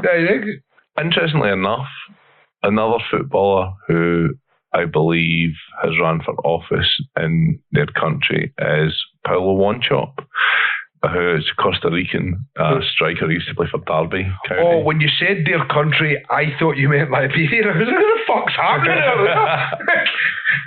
I'm going to retire from football. Oh, what are you going to do? I'm going to go over to America and play soccer. And nah, I'm going to go to fucking Liberia.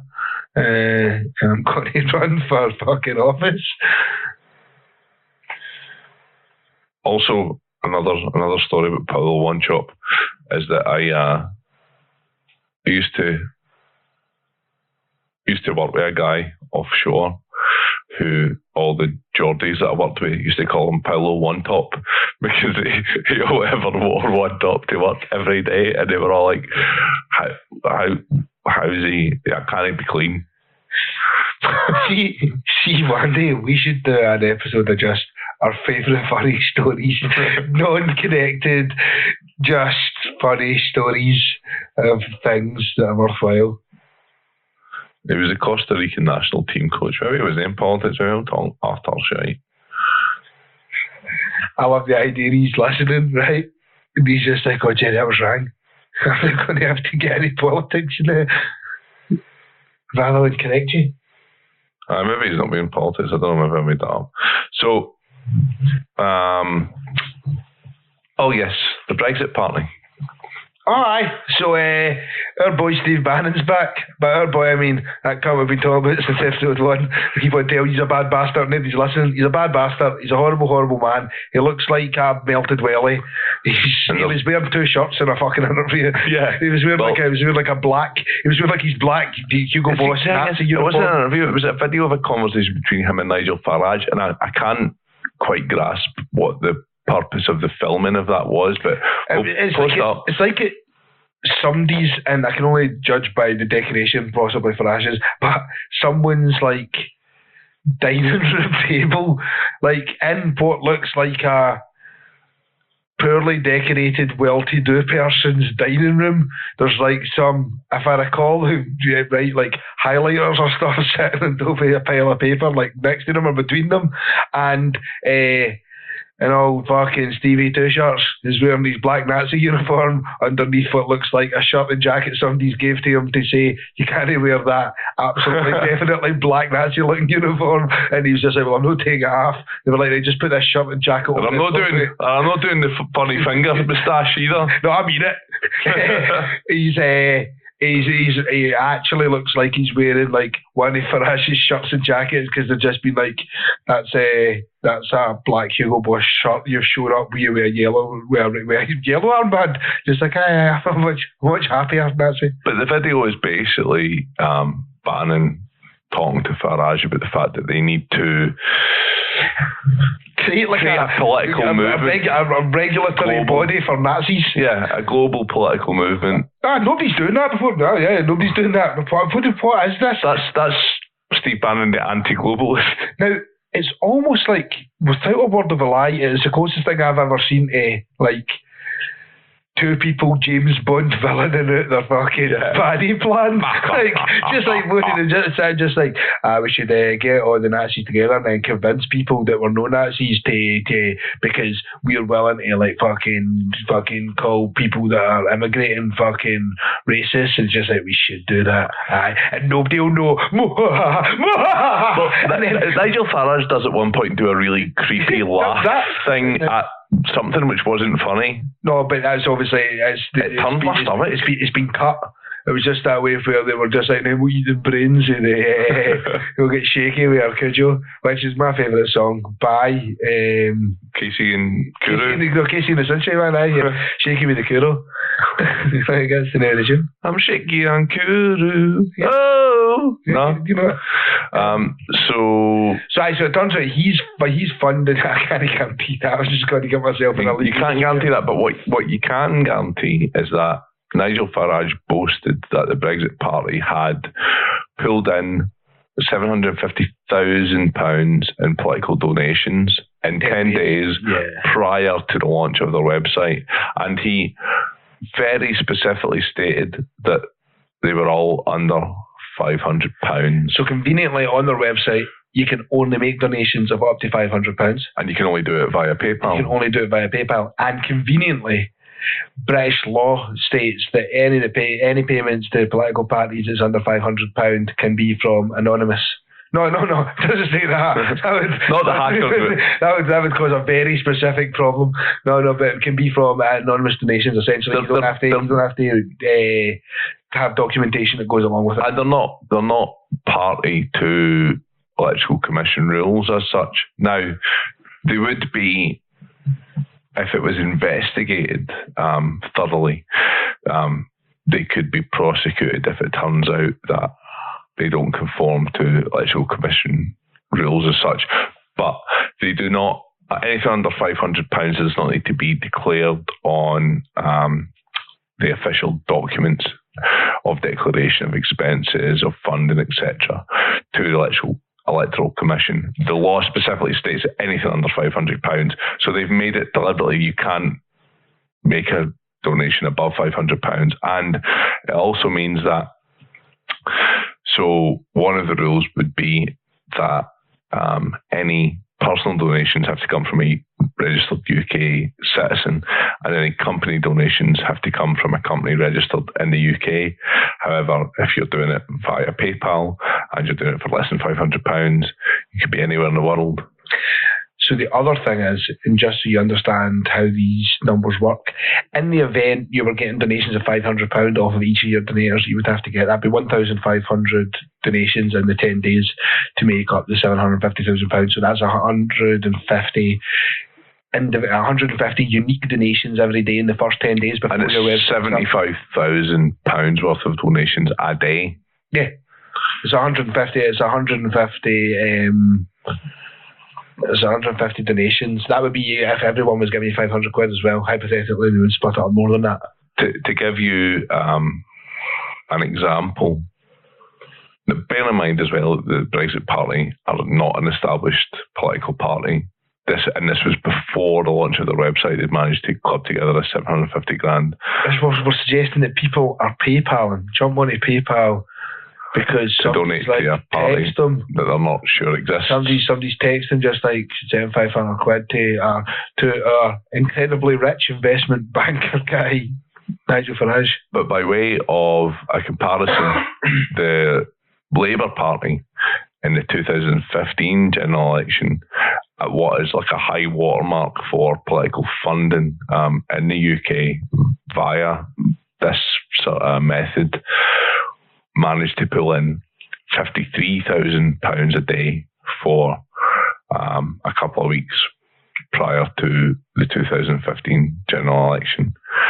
That's a party with obviously a large amount of support, which has existed for the numbers suggest a long time. The numbers suggest essentially that right now, based on those numbers, one could extrapolate the information that says that in the event a general election was run right now, you would expect to see essentially 1.5 times the amount of votes for the Brexit Party that Labour would see, going in the idea that you expect a certain percentage of your voters to be the ones that are donating. And if you went on the idea that that's the amount of people you would expect, and so say you were getting votes for 10%, you were getting money from 10% of your electorate, you would be getting...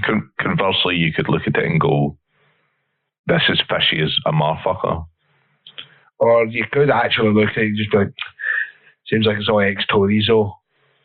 But I hear what you're saying. Like, I mean, it's definitely you could say something like Steve Bannon was. If it was ex-Tories, they could just give him 20 grand and declare who they were. You know, the fact that it's always under £500 and it's came through PayPal. Yeah, I mean, it could be something it could have came from anywhere. Steve Bannon and the Italian Nazi friends of his could be orchestrating a way to take, say, £50 million worth of Russian money that they've got in their back pocket. Could be coming from Russia, could be coming from Aaron Banks, who Nigel Farage has deliberately distanced himself from. He actually says that when they take money off him, because it might be, because even though he's a completely legitimate businessman, it might be something to do with all the shady diamond mines and gun running. Well, I think he doesn't say that he wouldn't take money from him, but he says that Aaron Banks will not be donating to the Brexit Party because he's still his fingers have been burned by all the unfair questions which have been asked about his $8 million donation towards the Brexit campaign. Questions like, where do you get your fucking money? How come you own mad Russian diamond mines? Why do you keep on selling guns to African countries? You know, the type of stuff that you generally ask. That kind of stuff. Eh? That kind of stuff. Yeah, you know, the type of questions that you ask a man who's quite clearly doing all the things that a second-rate henchman in a James Bond movie does. Why didn't you do the finger moustache? That kind of stuff. Because he means it. And as I said, in that entire questionable interview video, like kind of press piece, I don't really know what it is. Like, I've never seen anything like that in my entire life. Yeah. It's like you've walked into a room where the baddies are plotting and they've just kept going anyway. It's kind of like me and you doing this podcast today, right? And having this conversation and filming it and putting it out, only instead of just fucking shooting shit and talk bollocks, it's like what we should do to take over the world is round up all the Nazis under one conglomerate that we can work together to get rid of like immigration across countries. And genuinely, like, filming that. He does talk about that. And there's one thing that we'll beat Sanders and we'll beat Corbyn. You're beating, no, it wasn't Sanders Corbyn, no, was it the first bit he says was you're fighting against the Tories the way that I'm fighting against the Republicans, because it doesn't matter how they stand, because the one thing that they'll not touch is immigration. Yeah. But then he talks about, but we'll beat Sanders and Corbyn because they're not challenging the establishment. Because they're not either of those parties, so fuck them. But aye, he does. And that's because, I mean, I've seen, so I'm hopefully going to organise an interview soon with friend of the show, Joe. That's what we call him. Friend of the show, Joe. From America. Joe, friend of the show. There's one. Cuthbert Devil. Grub. He is currently in the middle of making a movie about Trump, but I believe he will be able to have a chat with us. I've seen him. He's not shy about attacking Mr. Bannon and his affiliates regarding where they get their money from. I don't know, he is. He's our kind of guy. He's a good boy. He's a useful person to know.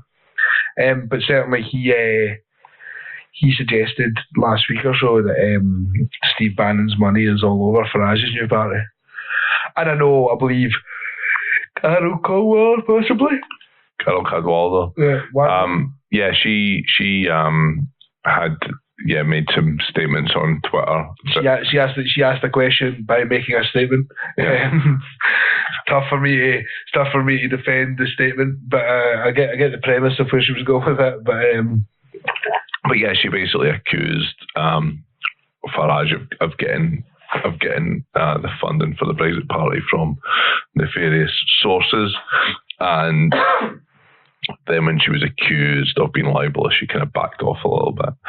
But I think there's definitely questions to be asked about the funding method and where it's coming from, and the fact that they seem to be deliberately structuring their funding scheme, the payment scheme, in a way that skirts electoral commission rules would suggest that there's something to hide, right? Yeah, I mean, what the fuck are you kept putting forward MEPs for while we're on this subject? Oh, for that unelected European Parliament. Right, so there's that, right? So it's an unelected European Parliament. But on top of that, of literally any party in the whole fucking political ecosystem, not including the Brexit Party, because they're new and made up, why would UKIP want to have any representation in Europe? So they can fight for their right to Brexit Party. Now, Nigel Farage was an MEP. Is an MEP? Was an MP? Until these elections. Will be. Maybe run under the Brexit Party. Maybe. I think he's ran in. In fact, I think it's incredibly likely that he will. Actually, it's probably why he's looking for funding at the minute. Do you think he'll be up there doing the whole? Doing the fishery stuff again? He knows about fish. He looks like a fucking trout. See, I think he's got a toad. He does look like a toad too. He's also an ex-investment banker who's taking his off for a fucking ride because he just wants to make hundreds of fucking money. Not you, obviously. Not me. No, I mean the listener. Well, I mean, a fellow listener. Because I listen to. I don't. Oh, definitely the almost. This episode is fucking something else. This. So, the Brexit Party, I would commend them on their branding. I think that one thing which Chuckers lot have made a rip-roaring thunder cunt of is their branding. I think they're called CUK or something now. Cock. Yeah. They're actually called Cock. But they're just an absolute shit show. Like, it's not, they're so lame, right? But why not call themselves the People's Vote Party or the Remain Party, even if it's only temporarily? Because if you see that on a ballot and that's what you want, you might vote for them. People see the Brexit Party, and people who are pro-Brexit are like, yeah, that's the party for me. They know what they're getting involved with. Because realistically, if they were looking at this to be an actual working political party, by the way, it looks like now in the UK politics, fucking any new motherfucker can just fucking create a political party. Just like, I'm fucking Steve and I'm going to have we don't like immigrants party. And just like, we don't like immigrants party. Whatever. So, answers on the postcard, please. What should our political party be called? Oh, right. No, that's a terrible idea. Oh, right. If people can set up a crowdfund, me and Jerry will run a political party. No. It depends how much money we make. No, mate. I don't have the time for this. You could literally leave your job if you became a full-blown politician. No, I couldn't. Oh, I mean... Like, see, I've actually had this conversation in the past week with Murdo and Paul. That the problem with one of the major problems with our politics is that we don't pay a good enough wage to attract the best people. So if you're like a top lawyer, doctor, engineer, fucking whatever, if you're the top of your game in any field, top journalist, top fucking good fucking, job, earning a good wage and whatever, you're not going to become an MP because it would be a drop in money for you, right? And unfortunately, the way our society works is fucking based on money. So you're not going to do it.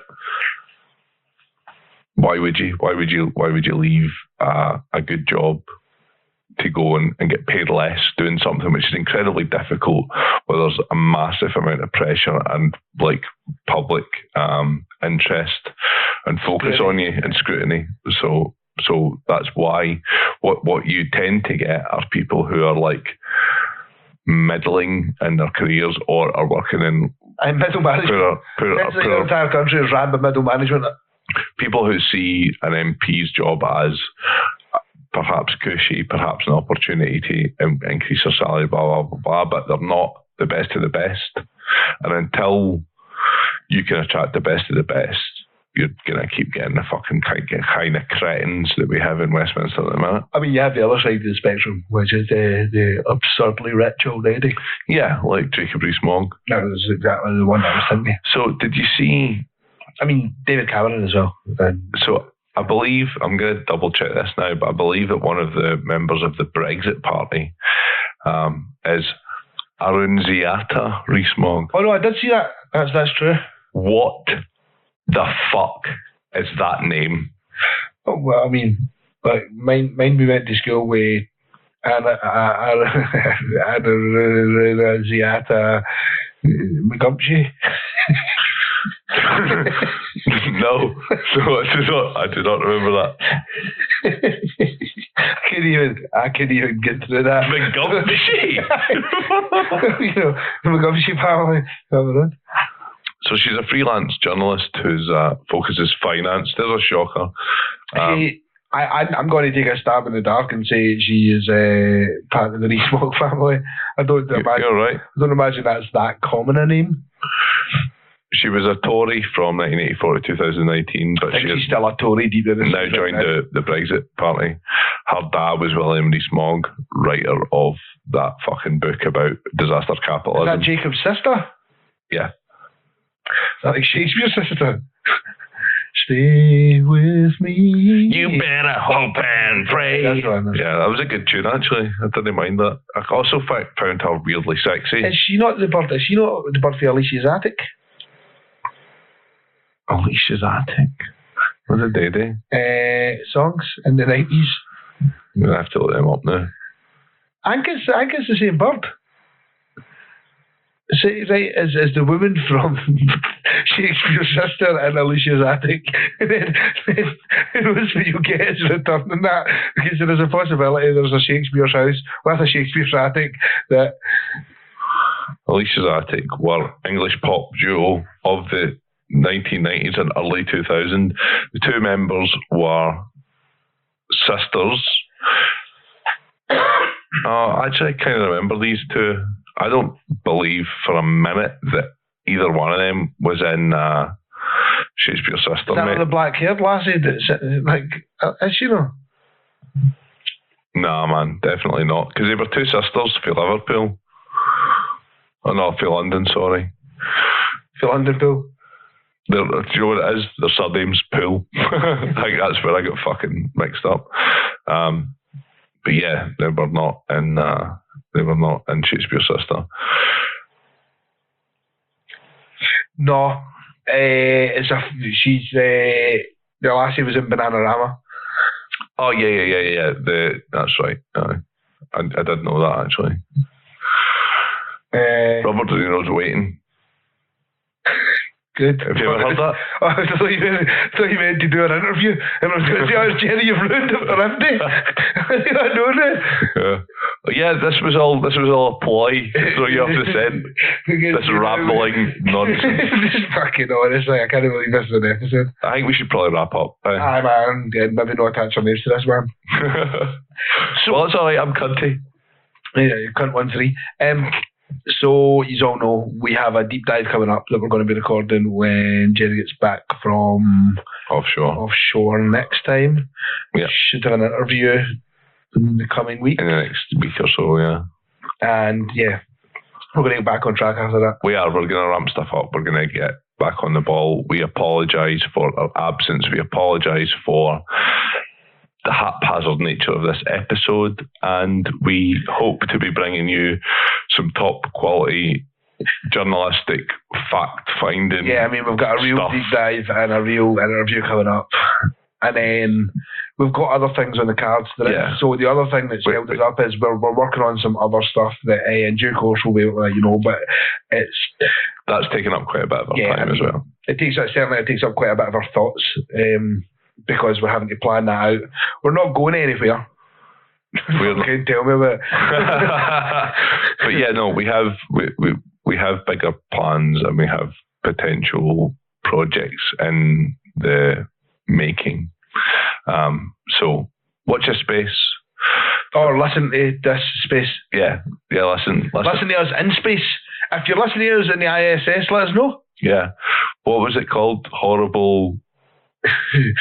fucking horrible. Horrible something liability. Aye, terrible name for anything. Terrible name for anything. So yeah, this episode came to you in memory of Lyra McKee, and we wish you well. Whoa, you totally brought it right down there. I mean, it did, but that's not what I was expecting. It was going to finish the episode. So yeah, thanks. We need more good investigative journalists in the world, and we've lost a couple in the past year or so. We lost a great one in Malta who was blown up in a car bomb. I mean, we lost that journalist that was killed by the Emiratis. Yeah. Oh, Jamal Khashoggi as well. Yeah, we've lost 3. Yeah. I mean, that wasn't like shooting or a car bomb. That was getting locked in an office and getting hacked up to death by about 8 guys. And getting clean away with it. Because everybody was forgotten. Daphne Caruana Galizia, by the way, was the name of the journalist in Malta who was killed in a car bomb for investigating the mob who are running the place over there, the gangsters who are, it's a very corrupt government. Don't blow me up. So yeah, thanks for listening. And don't blow me up. T-shirt aside, maybe? I don't know what I can say.